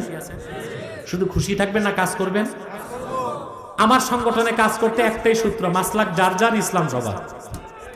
আবার বলছি, মাসলাক যার যার, দিন ইসলাম সবার। এখানে সবাই আসতে পারবেন, ফুরফুরা, তারপরে আরো যত তরিকা আছে, ওলামায়ে দেওবন্দ, কওমি, আলিয়া, সবাই আমাদের সংগঠনের ব্যানারে কাজ করতে পারবেন। এই ক্ষেত্রে মাসলাকটা বড় না, দিন ইসলামের স্বার্থ রক্ষা করা বড়। কথা বুঝতে দেন? সম্মানিত শুনে ভালো করে খেয়াল করে, তাহলে আপনাদেরকে খাতমে নবুয়তের আন্দোলনে থাকতেই হবে, ঠিক কিনা বলেন? এই আকীদা খাতমে নবুয়তকে বিশ্বাস করে না কুখ্যাত কাদিয়ানী সম্প্রদায়। নিঃসন্দেহে তারা কাফের এবং অমুসলিম। ইসলামের সুমহান স্বার্থের বিরুদ্ধে, মুসলমানদের মৌলিক দাবি আদায়ের ক্ষেত্রে প্রতিবন্ধকতা সৃষ্টির ক্ষেত্রে, বাংলাদেশের স্বাধীনতা সার্বভৌমত্বের বিরুদ্ধে যে অমুসলিম সম্প্রদায়গুলো সবচেয়ে নিকৃষ্টভাবে চক্রান্ত করে যাচ্ছে, সবচেয়ে জঘন্য চক্রান্ত করে যাচ্ছে, তাদের মধ্যে একটি হচ্ছে খ্রিস্টান মিশনারি, আর তার চেয়ে জঘন্য হচ্ছে কাদিয়ানী সম্প্রদায়। নিঃসন্দেহে তারা কাফের। তাদেরকে যারা কাফের বলবে না, তারাও কাফের। কারণ তারা আল্লাহর আখিরি নবী মুহাম্মদ সাল্লাল্লাহু আলাইহি সাল্লামকে আল্লাহর শেষ নবী হিসেবে বিশ্বাস করে না। চিল্লায় বলেন নাউজুবিল্লাহ। এই জন্য তারা কি? তাদেরকে যারা কাফের বলবে না, তারা কি? তারা মানুষকে ধোঁকা দিতে মুসলমানদের মতো দাড়ি রাখে, টুপি লাগায়, নামও রাখে। তাই বলে কি তারা মুসলমান হবে? আরে ভাই, দাড়ি রাখলে কেউ যদি মুসলমান হতে পারত, তো রবীন্দ্রনাথ ঠাকুরের চেয়ে বড় মুসলমান কে হইত? সে কি মুসলিম ছিল না মুসলিম? টুপি লাগালে মুসলমান হওয়া যায়? এক শয়তান, আরে শয়তান কি বুঝবো, শয়তানই তো। মহাত্মা গান্ধী 2 হাত লম্বা টুপি লাগাইত, এ কি মুসলিম ছিল না মুসলিম? নাম রাখলে মুসলমান হওয়া যায়? এক শয়তান বোতলে পেশাব করে উপরে নাম লিখছে শরবত, এটা কি শরবত হবে? ভিতরে কি? তদ্রুপ কাদিয়ানীরা অমুসলিম এবং কাফের। আব্দুল আউয়াল, আব্দুল সামাদ, মুবাশশির আলী, কবির চৌধুরী, এসব নাম রাখার দ্বারা তারা মুসলমান হতে পারে না। আমার ভাইয়েরা, আমার বন্ধুরা, আমার আল্লাহ ও নূর নবীজি আমার মুহাম্মদ সাল্লাল্লাহু আলাইহি ওয়াসাল্লামের ইসলাম ও কোরআনের হাজার হাজার হাজার বছর পরে বর্তমান ভারতের কুখ্যাত পাঞ্জাবের কুখ্যাত গুরুদাসপুরের কুখ্যাত কাদিয়ানে ইংরেজ আমলে এক শয়তান নিজকে নবী দাবি করছে। চিল্লায় বলেন নাউজুবিল্লাহ। ওই শয়তানটার নাম রেখেছিল তার বাপ মির্জা গোলাম আহমদ কাদিয়ানী, কিন্তু তাকে গোলাম আহমদ বলা যাবে না, কারণ গোলাম আহমদ অর্থ আহমদ এর গোলাম। কোন কাফের কোনদিনও গোলাম আহমদ এর গোলাম হতে পারে না। আর কাদিয়ানের কাজ্জাব মিথ্যা নবুয়তের দাবিদার মির্জা গোলাম শয়তান কাদিয়ানী ছিল শেষ দরজার কুখ্যাত কাফের। সে গোলাম আহমদ এর গোলাম ছিল না, সে ছিল কুখ্যাত শয়তানের কুখ্যাত গোলাম। কাদিয়ানের কাজ্জাব মিথ্যা নবুয়তের দাবিদার মির্জা গোলাম শয়তান কাদিয়ানীর উপর গজব এসেছে 1908 সালে। যখন গজব এসেছে, কাদিয়ানের কাজ্জাব মিথ্যা নবুয়তের দাবিদার মির্জা গোলাম শয়তান কাদিয়ানী 1908 সালে ধ্বংস হয়ে কুখ্যাত জাহান্নামের কুখ্যাত কুকুরে পরিণত হয়েছে, তার অনুসারীরাও ধ্বংস হয়েছে। বর্তমানে কিছু কাদিয়ানি বাংলাদেশে আছে, যাদের সবচেয়ে বড় আস্তানা পঞ্চগড়ে, আর আছে ব্রাহ্মণবাড়িয়াতে। ইতিমধ্যেই তারা বাংলাদেশে 100টি সেন্টার করে ফেলেছে। নওজবিল্লাহ বলবেন না? তাদের একমাত্র কাজ মানুষকে ধোঁকা দিয়ে কাফের বানানো।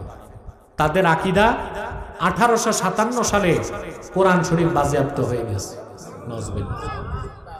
তারা বলে শূকরের গোশত এবং মদ খাওয়া হালাল। তারা বলে ইংরেজদের বিরোধিতা করা কুফরি, যারা ইংরেজদের বিরোধিতা করবে তারা কাফের।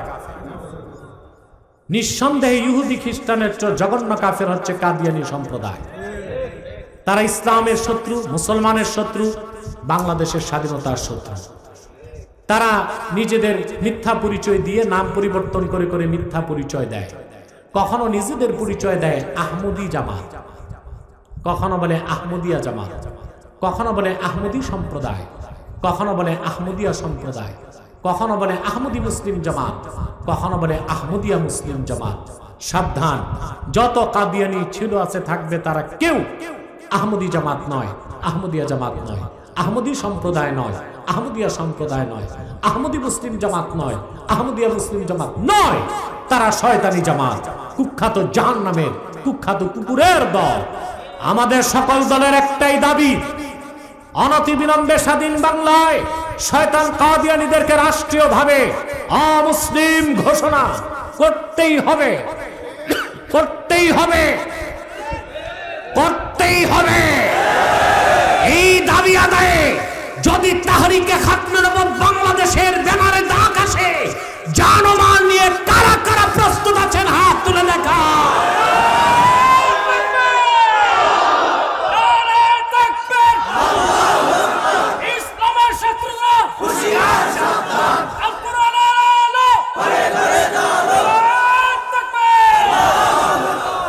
সম্মানিত সুধী,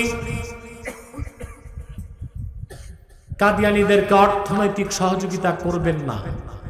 করেন আপনারা? জি করেন। প্রাণ কোম্পানির যত জিনিস তাদের, সেজান কোম্পানির জুস তাদের, আর RFL এর পণ্যগুলো তাদের, প্রথম আলো, ডেইলি স্টার, কালের কণ্ঠ, এগুলো তাদের। এগুলো ধরবেন না, কিনবেন না, বেচবেন না, মনে থাকবে। আরেকটি সম্প্রদায়ের ব্যাপারে সাবধান করে দিচ্ছি, খ্রিস্টানদের গোপন সংগঠন ঈসাঈ তরিকা। এটা খ্রিস্টানদের একটা গোপন দল। 1975 সালে বাংলাদেশে ঢুকছে।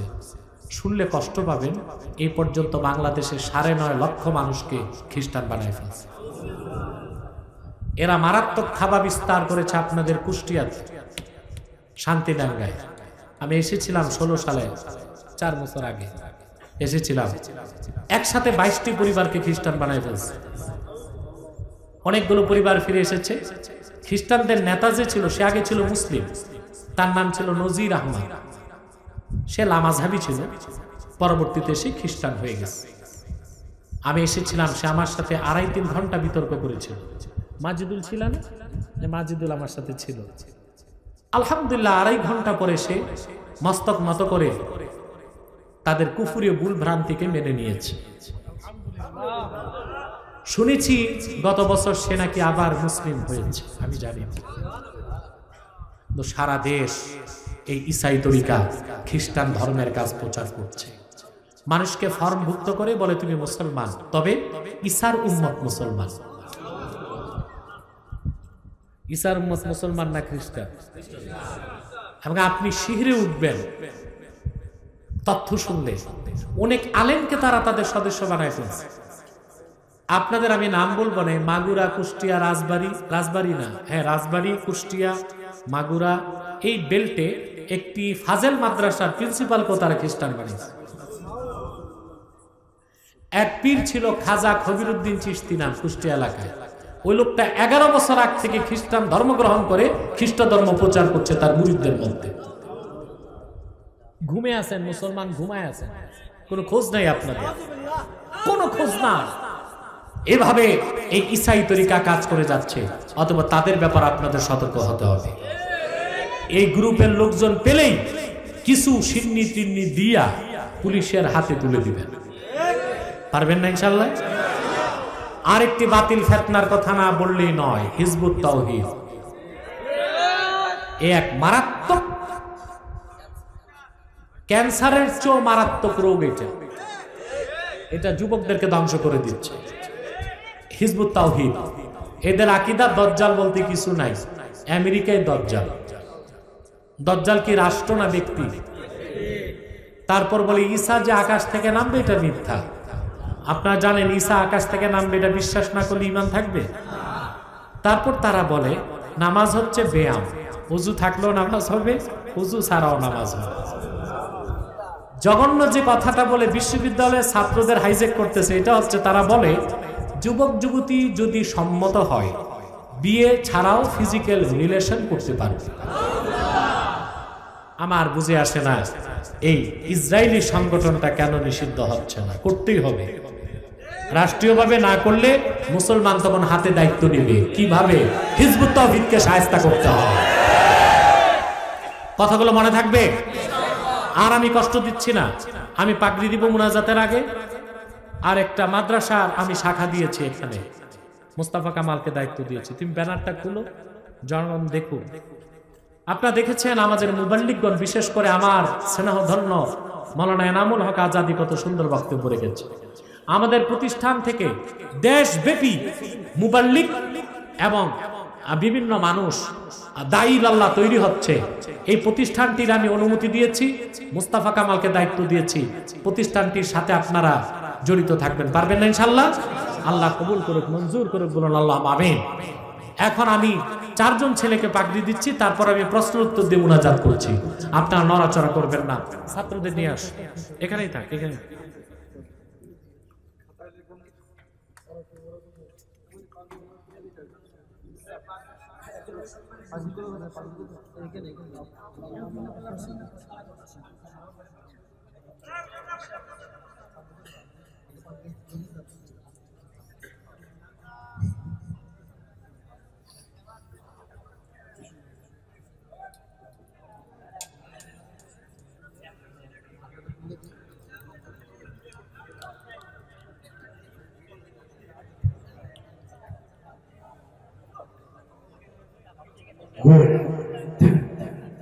আমি প্রথম যাকে পাগড়ি পড়ানোর জন্য পেশাগতের সামনে আসতেছেন মোহাম্মদ আশিক, ওর বাড়ি হলো বেরোইন, আশরাফুর রহমান। এরপরে মোহাম্মদ পাইজিদ হোসেন, মোহাম্মদ শাহিদুল ইসলাম, আমাদের ইসাখানাই বাড়ি জোটপাড়া। সরো, মোবাইলটা সরিয়ে দাও।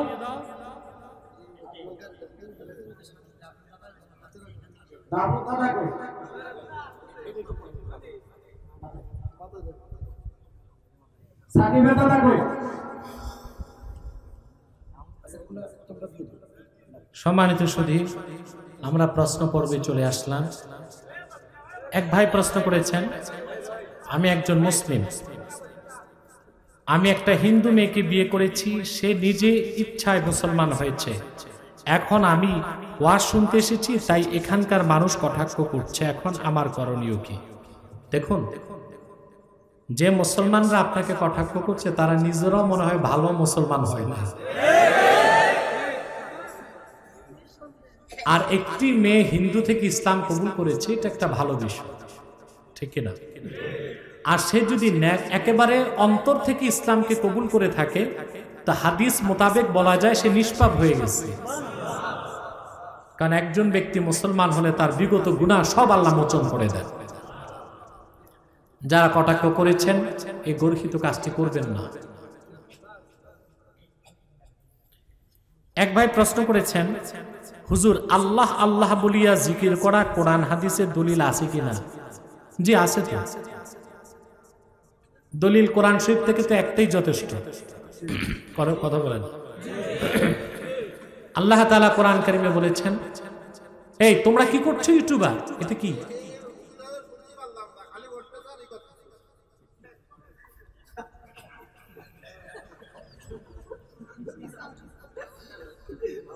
আর করো না, পাগলা খেপে গেছে।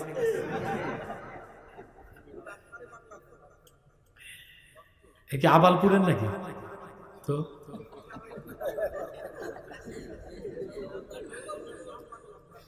পাগল সব এলাকায় আছে, আবালপুরে বেশি আছে।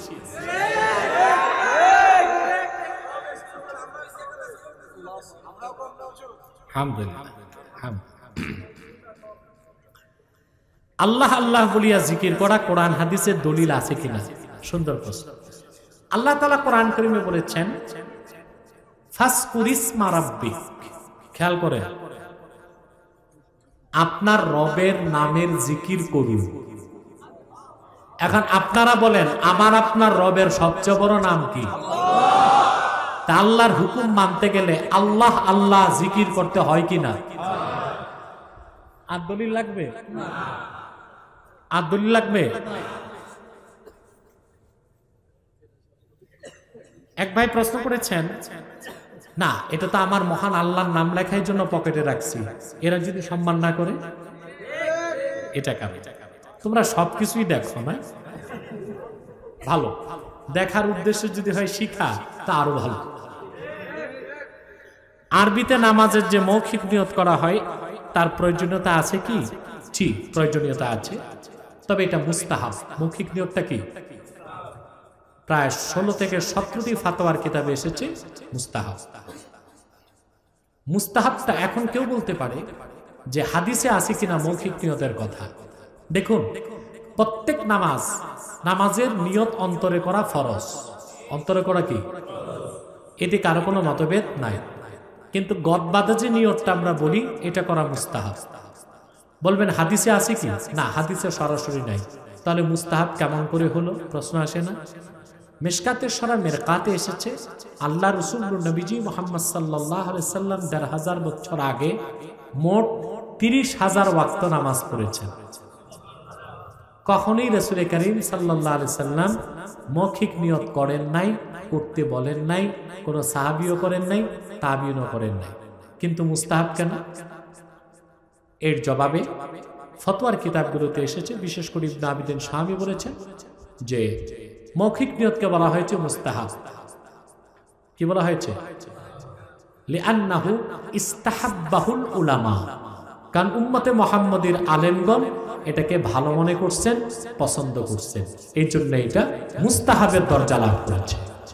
কারণ মুয়াত্তা ইমাম মুহাম্মদ এসেছে আল্লাহ রাসূল সাল্লাল্লাহু আলাইহি ওয়াসাল্লাম বলেছেন মা রাআহুল মুসলিমুনা হাসানান ফাহুয়া ইনদাল্লাহি হাসান। আমার উম্মতের মধ্যে, মুসলমানদের মধ্যে উলামায়ে কেরাম যেটাকে ভালো মনে করে সেটা আল্লাহ ভালো মনে করে। আমরা যে প্রচলিত দরুদ শরীফ পাঠ করি এটা কি সুন্নাহ সম্মত?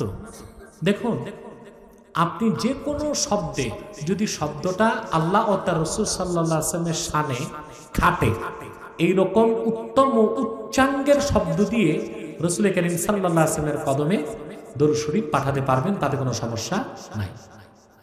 এখন আপনারা বলেন কি একটা কথা যে আমরা দরুদ ইব্রাহিম পড়ব, অনেকে বলে সারা দরুদ পড়াই যাবে না। না, এখানে কথা আছে। আপনি যে সালাতুত তাশাহুদ, আমরা তাশাহুদে যে দরুদ পড়ি এটাকেই তো দরুদ ইব্রাহিম বলেন। প্রথম কথা, যে দরুদটাকে দরুদ ইব্রাহিম নাম কেন দিলেন, এটা প্রথম প্রশ্ন। এই দরুদে তো আল্লাহ রাসূলের নামও আছে 4 বার, হযরত ইব্রাহিমের নামও আছে 4 বার, কিন্তু দরুদে যেহেতু দরুদ পড়ি রাসূলুল্লাহর উপর, তো ওনার নামেই না দরুদের নাম করা দরকার ছিল, দরুদে মুহাম্মদ। দরুদ ইব্রাহিম বলি কেন? আসলে এই নামটা আমরা দিয়েছি, হাদিসে এই দরুদের নাম এসেছে সালাত ফিত তাশাহুদ। এখন নামাজের বাইরে এই দরুদটা পড়া যাবে, কিন্তু সওয়াব পুরোপুরি পাবেন না। পূর্ণ সওয়াবের জন্য নামাজের বাইরে আপনাকে এমন দরুদ পড়তে হবে যেটা দরুদ আছে, সালাম আছে। কিন্তু এই যে দরুদ ইব্রাহিম আমরা পড়ি, এখানে কিন্তু দরুদ আছে, সালাম নাই, কারণ এই দরুদটা বিশেষ করে এসেছে নামাজের জন্য। সাহাবায়ে কেরামকে যখন আত্তাহিয়াত শেখানো হলো, সাহাবায়ে কেরাম আল্লাহ রাসূলকে প্রশ্ন করেছেন কাইফা নুসাল্লি আলাইকা ফি সালাতিনা ইয়া রাসূলুল্লাহ। ইয়া রাসূলুল্লাহ সাল্লাল্লাহু আলাইহি সাল্লাম, আমরা তো নামাজে কিভাবে সালাম দিব আত্তাহিয়াতে শিখছি, তা নামাজে কিভাবে আপনার উপর দরুদ পড়ব? তখন আল্লাহ রাসূল সাল্লাল্লাহু আলাইহি ওয়াসাল্লাম এই দরুদ ইব্রাহিম যেটাকে বলি এই দরুদ শিক্ষা দিলেন, আল্লাহুম্মা সাল্লি আলা মুহাম্মাদ ওয়া আলা আলি মুহাম্মাদ ইলা আখিরিস সালাত। কথা বুঝতে পারছেন? এই দরুদে সালাম কেন নাই? নামাজে আগে সালাম দেই তারপর দরুদ পড়ি, সেখানে একসাথেই আছে নামাজে। কিন্তু এই দরুদটা শুধু যদি নামাজের বাইরে পড়ি তাহলে শুধু দরুদ থাকে, সালাম থাকে না। অথচ আল্লাহর নির্দেশ সাল্লু আলাইহি ওয়া সাল্লিমু তাসলিমা, আমার রাসূল মুহাম্মদ সাল্লাল্লাহু আলাইহি ওয়াসাল্লামের খেদমতে তোমরা দরুদ পাঠাও, সালাম পাঠাও। অতএব নামাজের বাইরেও দরুদ ইব্রাহিম পড়া যাবে, নিষেধ করি না, কিন্তু অবশ্যই সওয়াব কম হবে। এমন দরুদ পড়তে হবে যেখানে সালাতও আছে, সালামও আছে। 2, আমরা যে মিলাদ শরীফ পড়তে যে সুর দিয়ে দরুদ পড়ি এতেও সমস্যা নাই, কারণ এখানে প্রতিটি শব্দই আল্লাহ ও আল্লাহ রাসূল সাল্লাল্লাহু আলাইহি ওয়াসাল্লামের সম্মানের সাথে সামঞ্জস্য রাখে, আল্লাহ আল্লাহ রাসূল সাল্লাল্লাহু আলাইহি ওয়াসাল্লামের সম্মানের সাথে সম্পর্ক রাখে। কথা বুঝতে পারছেন?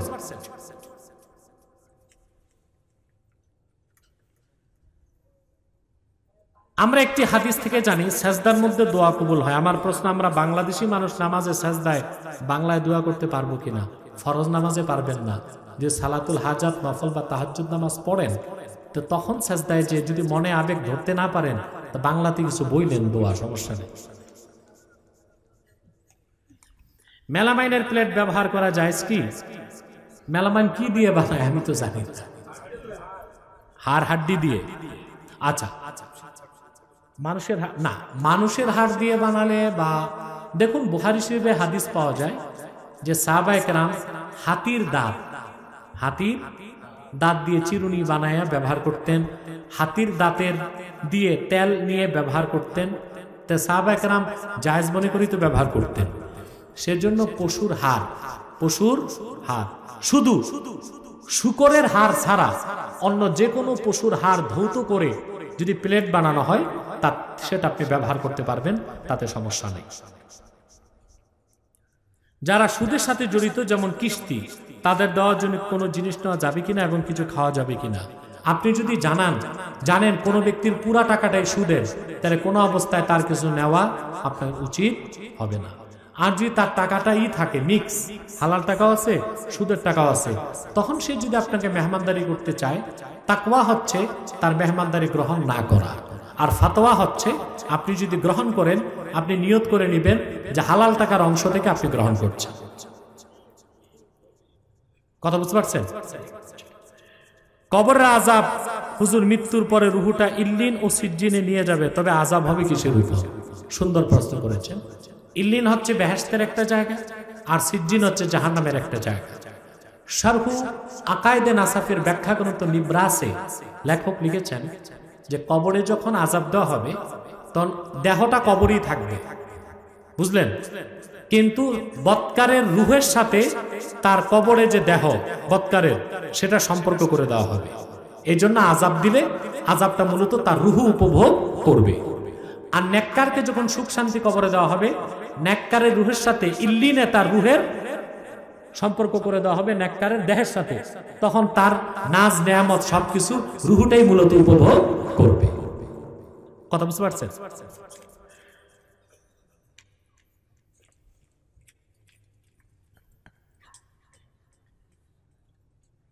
বর্তমানে কেউ আহলে হাদিস হয়ে যাচ্ছে, আবার কেউ বিপক্ষে। এর ফলে সমাজে বিভিন্ন ধরনের বিতর্কের সৃষ্টি হয়।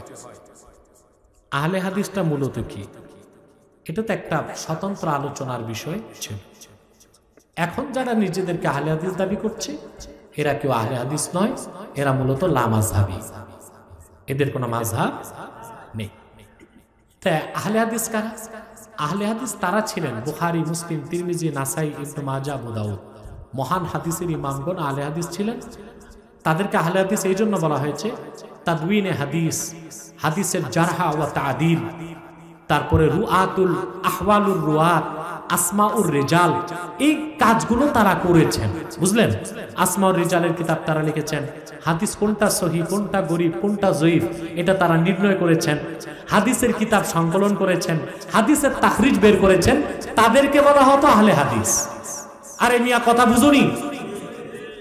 এখন দেখা যাচ্ছে রিকশাওয়ালা, ভ্যানগাড়িওয়ালা, কুষ্টিয়া, যশোর গেলে দেখা যায়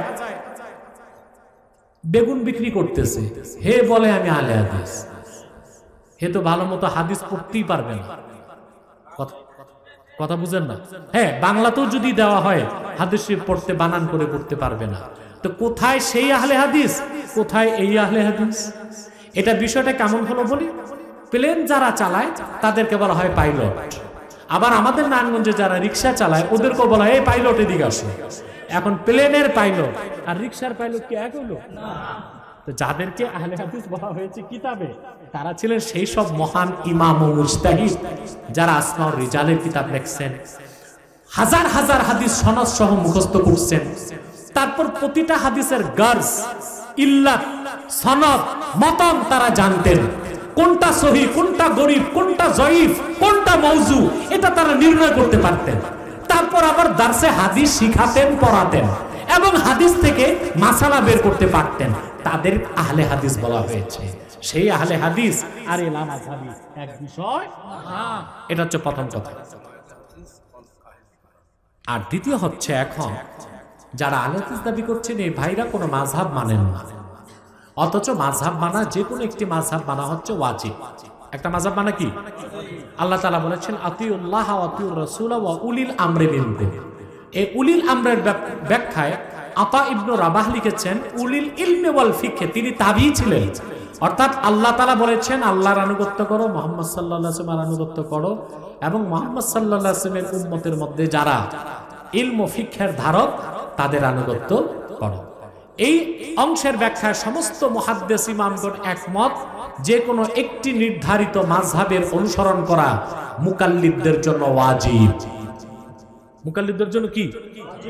এখন আমাদেরকে বলা হয় আমরা মাযহাব মানি, কোরআন হাদিস মানি না।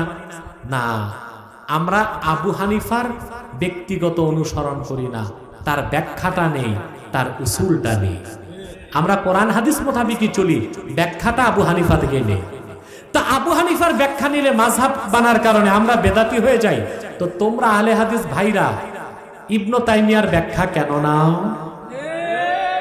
ইবনে আব্দুল ওয়াহাব নজদির ব্যাখ্যা কেন নেও? নাসিরউদ্দিন আলবানির ব্যাখ্যা কেন নেও? আমরা তো অন্ধভাবে আবু হানিফার ব্যাখ্যা নেই না, আমরা তাহকিকের সাথে আবু হানিফা, আবু ইউসুফ, ইমাম মুহাম্মদের ব্যাখ্যা নেই উসুলের আলোকে। আর তোমরা চোখ বন্ধ করে ইবনে তাইমিয়ার সঠিকটাও মানতেছো, ইবনে তাইমিয়ার ভুলটাও মানতেছো। তা তোমরাই অন্ধ তাকলিদ করতেছো, মাযহাবীরা অন্ধ তাকলিদ করেন। কথা বুঝতে পারছেন? এই বিষয়ে যদি ডকুমেন্টারি চান, আব্বাসি টিভি লিমিটেডে ঢুকে আমার ডকুমেন্টারিগুলো দেখবেন। আহলে হাদিস ভাইদের যত প্রশ্ন তার জবাব আমরা দিয়েছি।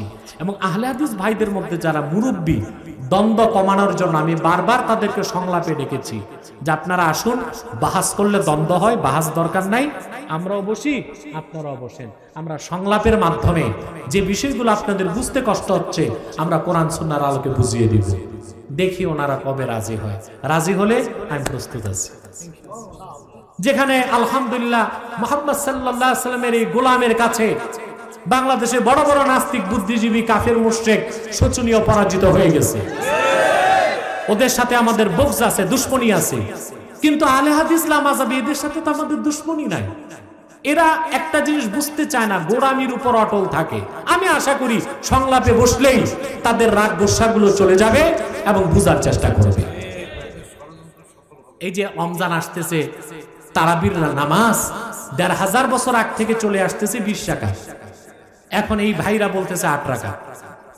ওনারা তাহাজ্জুদ নামাজকে তারাবি বলতেছে। আরে ভাই, তাহাজ্জুদ একটা, তারাবি আর একটা। হযরত ওমর রাদিয়াল্লাহু তাআলা আনহু সকল সাহাবীর উপস্থিতিতে মসজিদ নববী সাল্লাল্লাহু আলাইহি সাল্লামে ২০ রাকাত তারাবি চালু করেছেন। কোন একজন সাহাবী হযরত ওমরের এই আমলে বাধা দেন নাই। এই জন্য ২০ রাকাত তারাবি জামাতের সাথে পড়া ইজমায়ে সাহাবা। এটাকে যে হারাম বলবে, বেদাত বলবে, তার তো ঈমানই নষ্ট হয়ে যাবে। এবং রাসূল করিম সাল্লাল্লাহু আলাইহি সাল্লামের নূরের জামানা থেকে ১৫০০ বছর আগ থেকে মসজিদ নববীতে এবং কাবা ঘরে জামাতের সাথে ২০ রাকাত তারাবির নামাজ হয়। অনেকবার আল্লাহ আমাকে পড়িয়েছেন। তো ওনারা হাদিস বুঝলেন না। হারামাইন শরীফাইনের মহান ইমামগণ আর হারামাইন শরীফাইনের আলেমগণ হাদিস পাইলেন না, সহিহ হাদিস ওনারা পেয়ে গেছে। অথচ হাদিসের খনিটাই আল্লাহ হারামাইন শরীফাইনের ইমাম ও আলেমদের কাছে রেখেছেন। ঠিক কিনা? বলবে ওইতের নামাজ এক রাকাত কোনো নামাজই নাই। ইসলামে এক রাকাত কোনো নামাজ না। বুখারী শরীফ থেকে দলিল দিচ্ছে এক রাকাত নামাজের, কিন্তু ওই দলিলটাই তো 3 রাকাতের পক্ষে। বুখারীতে হাদিসে এইভাবে এসেছে, তুমি রাতে নামাজ পড়বে 2 রাকাত 2 রাকাত 2 রাকাত 2 রাকাত 2 রাকাত। যদি মনে করো সকাল হয়ে যাবে, ফজরের টাইম হয়ে যাবে, তাহলে আরেক রাকাত পড়ো। হ্যাঁ, কি হবে? আও তারাত লাকা মা কাসাল্লাইতা, তুমি যে পিছে নামাজগুলো পড়ছো এই 1 রাকাত ওগুলোকে বেজর বানায় দিবে। তাহলে এই যে 1 রাকাতের কথা আল্লাহ রাসূল সাল্লাল্লাহু আলাইহি ওয়াসাল্লাম বলেছেন, এই 1 রাকাত কি বেজর না বেজরকারী? কারি। তাহলে বেজরকারী যদি সে হয়, বেজর করতে আরেক রাকাত যোগ করেন, হইলো কত? এটা জোর হয়ে গেল। তাইলে বেজর করতে কয় রাকাত লাগবে? আরেক রাকাত। তাহলে এই হাদিস থেকেই তো প্রমাণ হয় ওইতের নামাজ 3 রাকাত। তোমরা হাদিস বুঝলেই না, অথচ সে হাদিস দিয়ে প্রমাণ হয় কি ওইতের নামাজ 3 রাকাত। ওনারা বলতেছে আমিন জোরে বলতে হবে। আমিন কথা বলে না। কোথায় পাইছো আমিন জোরে বলতে হবে? মুসলিম শরীফের হাদিস আসছে, আল্লাহ রাসূল সাল্লাল্লাহু আলাইহি ওয়াসাল্লাম বলেছেন নামাজে মুসল্লি 7টা জিনিস আসতে পড়বে, তার মধ্যে আল্লাহ রাসূল সাল্লাল্লাহু আলাইহি ওয়াসাল্লাম স্পষ্ট বলে দিয়েছেন আমিন। 2, বুখারী শরীফের যে হাদিসটাকে তোমরা দলিল দিচ্ছ ভাই, ওই হাদিসে বলা হয় না আমিন জোরে বলতে হবে, বরং ওই হাদিস প্রমাণ করে আমিন আসতে বলা সুন্নাত। হাদিসটা কি? আল্লাহ রাসূল সাল্লাল্লাহু আলাইহি ওয়াসাল্লাম বলেছেন, ওয়া ইযা ক্বালাল ইমামু ওয়ালাদ-দাল্লিন ফাকুলু আমিন। এখানে বলা হয় নাই জোরে বলো আমিন, বলা হয় নাই আস্তে বলো আমিন, বলা হয়েছে ইমাম যখন বলবে ওয়ালাদ-দাল্লিন তোমরা বলো আমিন। এখন আসেন, এই হাদিস প্রমাণ করে আমিন বলতে হবে আস্তে। কিভাবে প্রমাণ হয়? যদি আমিন জোরে বলা সুন্নত হইতো, তাহলে মুসল্লিদের উপরই সুন্নত হতো না, এর আগে ইমামের উপর সুন্নত হইতো। তাহলে যদি আমিন জোরে বলা সুন্নত হইতো, তাহলে রাসূল কারীম সাল্লাল্লাহু আলাইহি ওয়াসাল্লাম বলতেন ওয়া ইযা ক্বালাল ইমামু ওয়ালাদ-দাল্লিন আমিন ফাকুলু আমিন। এটা বলা হয় নাই। তার মানে ইমাম নিজেই আমিন আস্তে বলবে। ইমাম যদি আস্তে আমিন বলে তো মুসল্লি জোরে পড়ে কেমনে? এই হাদিস থেকেই তো প্রমাণিত হয় আমিন আস্তে বলা সুন্নাত। আসলে হাদিসগুলো বুঝতেছে না, হাদিস বোঝা এত সহজ না। ইমাম আজম আবু হানিফা রাহমাতুল্লাহ যে হাদিস বুঝছে, আরে ভাই ইমাম আজম আবু হানিফা, ইমাম শাফি, মালিক, আহমদ বিন হাম্বল, ওনারা হাদিস যেভাবে বুঝেছেন, এই ১৫০০ বছর পরে আমার মতো আব্বাসী আর এদের লামাযহাবী যত শায়েখ আছে, এই আপনার এক না শায়েখের তো অভাব নাই। হাজার ইবনে হাজার, ঠিক কিনা, তুবাইশ বিন খুবাইশ, অভাব নাই শায়েখের। আমি আর তারা কি ততটুকু হাদিস বুঝবো ইমাম আবু হানিফা যতটুকু বুঝছেন? আরে আরে ইমাম আবু হানিফা কে জানো? ৮০ হিজরিতে তার জন্ম। তোমরা যারা ইমাম মানো যাহাবি, তিনি নিজে তাসকিরাতুল হুফাজ এটা লিখেছেন। যাহাবির মতে ইমাম আবু হানিফা 4 জন সাহাবী সাক্ষাৎ লাভ করেছেন। মোল্লা আলী কারির মতে 8 জন সাহাবী সাক্ষাৎ লাভ করেছেন। 1200 তাবিঈনের সোহবতে বসে হাদিস আর ফিকহ শিখেছেন। তার নাম আবু হানিফা। সারা জীবনে কোরআন হাদিস থেকে ৮১,০০০ মাসালা ইস্তেমবাদ করেছেন। ব্যবসার টাকা দিয়া ২০,০০০ মানুষকে ফকিহুল উম্মত বানিয়েছেন। আমরা সে আবু হানিফার ব্যাখ্যা নেই, কারণ তার ব্যাখ্যাটা নিখুঁত এবং আমরা মনে করি সঠিক। আমরা নিজে ব্যাখ্যা করাকে নিরাপদ মনে করি না। আবারও বলছি আহলে হাদিস ভাইরা, আমরা ব্যক্তি আবু হানিফার অনুসরণ করি না, আমরা তার ব্যাখ্যা মানি, আমরা তার উসুল মানি। আর তোমরা মাযহাব বাদ দিয়ে ব্যক্তি ইবনে তাইমিয়ার অনুসরণ করো, চোখ বন্ধ করে, ঠিকটাও করো বেঠিকটাও করো।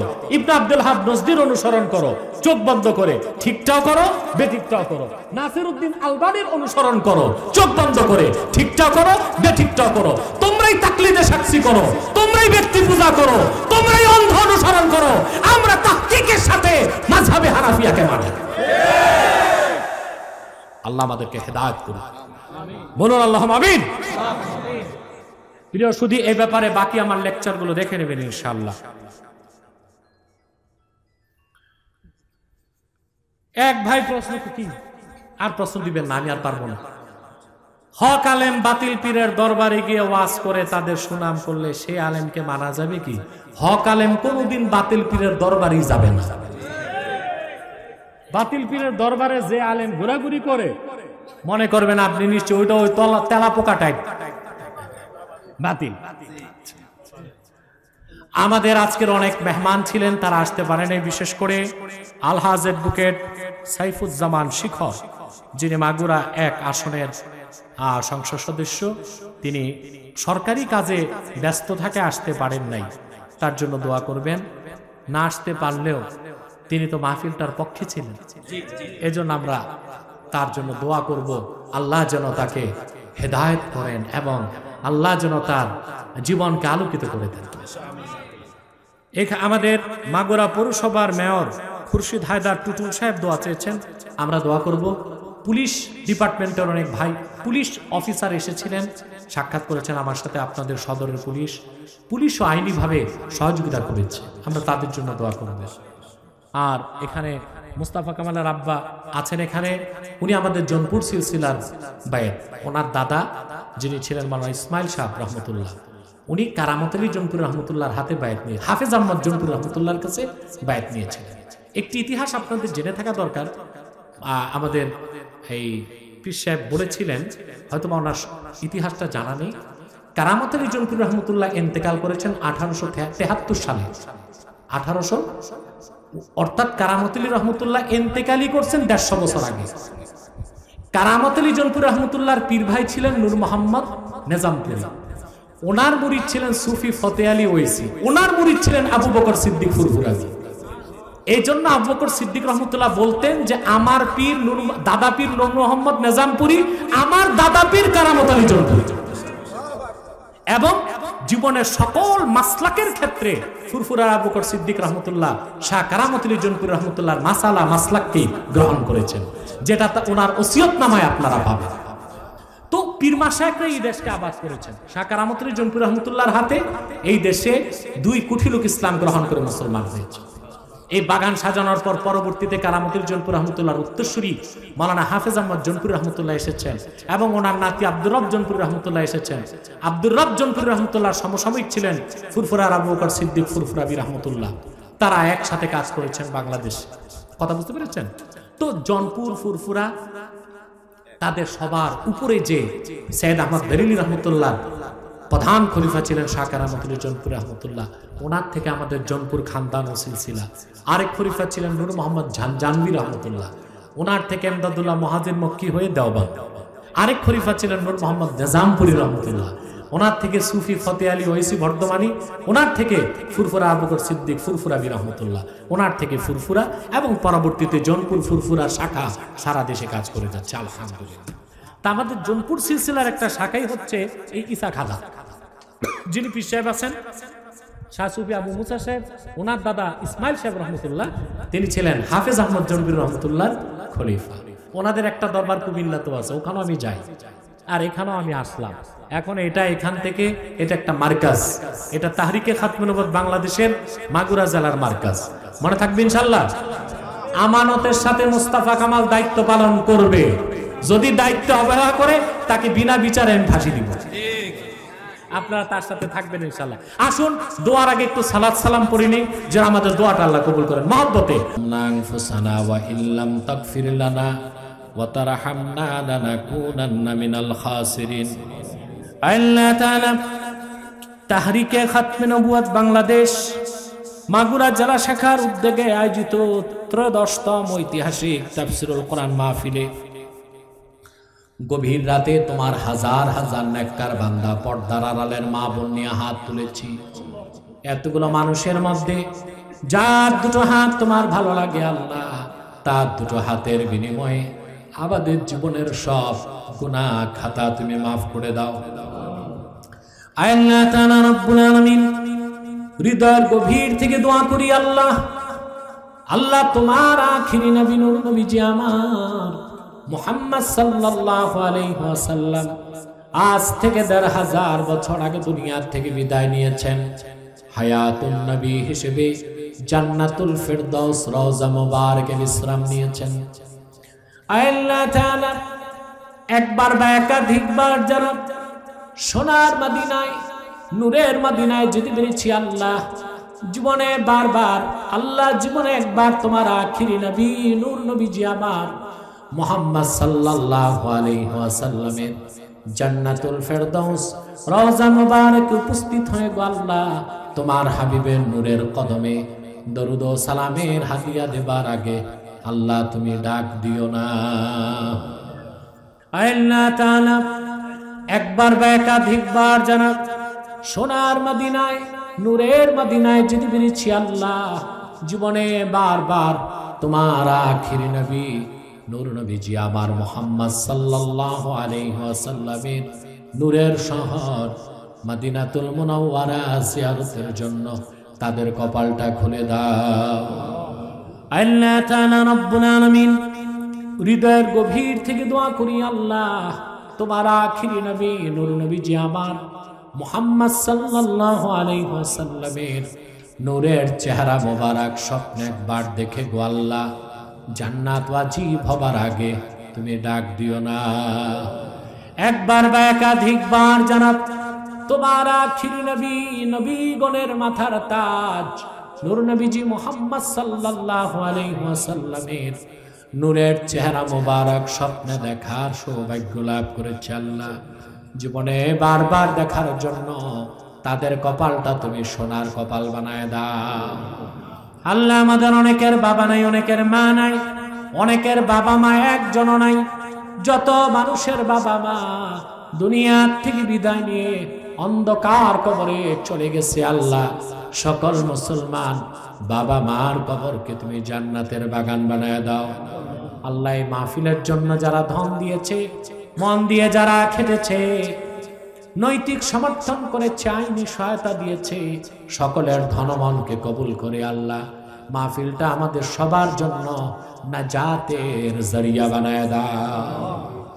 আল্লাহ তাআলা গুনার বোঝা কাঁধে করে হাত তুলেছি রব্বুল আলামিন, জীবনে এত গুনাহ করেছি সেই কথা মনে হলে তোমার সকাশে হাত তোলার সাহস হয় না মাবুদ, কিন্তু যখনই মনে পড়ে আল্লাহ তুমি রহমান ও রহিম, তুমি গাফফার ও করিম, আমরা তোমার আখিরি নবী নূর নবীজি মুহাম্মদ সাল্লাল্লাহু আলাইহি সাল্লামের পেয়ারা উম্মত, আশায় আমাদের বুকখানা ভরে যায়। চক্ষু ভরা পানি আর বুক ভরা ব্যথা নিয়ে আল্লাহ দুটো হাত তুলেছি, দয়া করে আমাদের জীবনের সব গুনাহ মাফ করে দাও, শিশুর মতো নিষ্পাপ ঘোষণা করে দাও।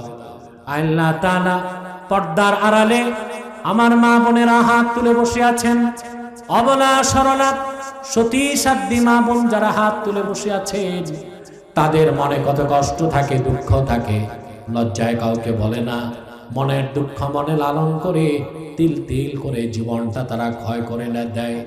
এই রকম চক্ষু ভরা পানি আর বুক ভরা ব্যথা নিয়ে যত মা বোন হাত তুলেছে আল্লাহ দয়া করে তাদের প্রত্যেককে এক একটি সোনার সংসার তুমি হাদিয়া করে দাও।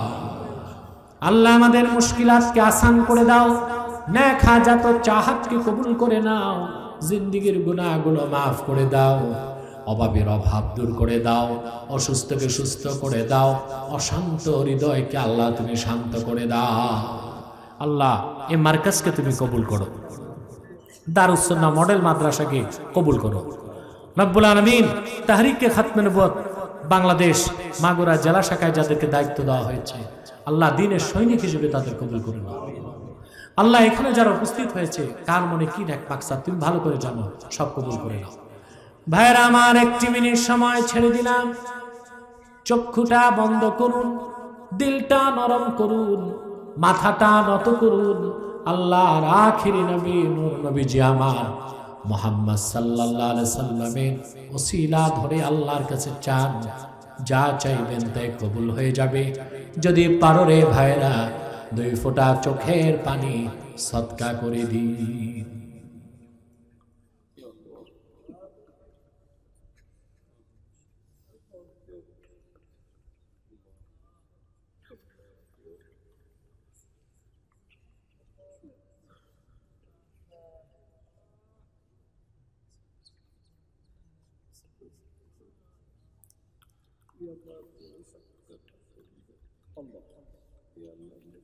আল্লাহ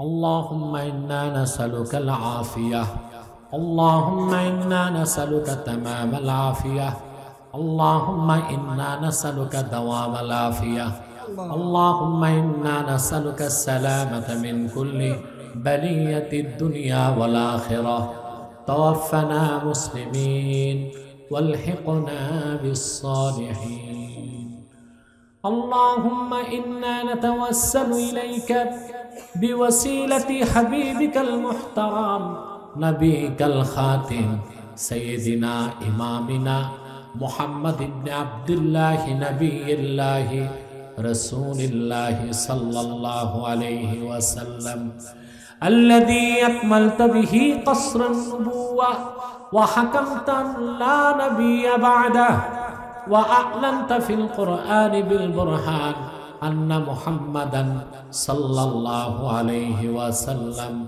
خاتم النبيين والمرسلين قبل 1500 سنة وصلى الله تعالى على خير خلقه نبينا محمد نور الله وعلى آله وصحبه أجمعين برحمتك يا أرحم الراحمين السلام عليكم ورحمة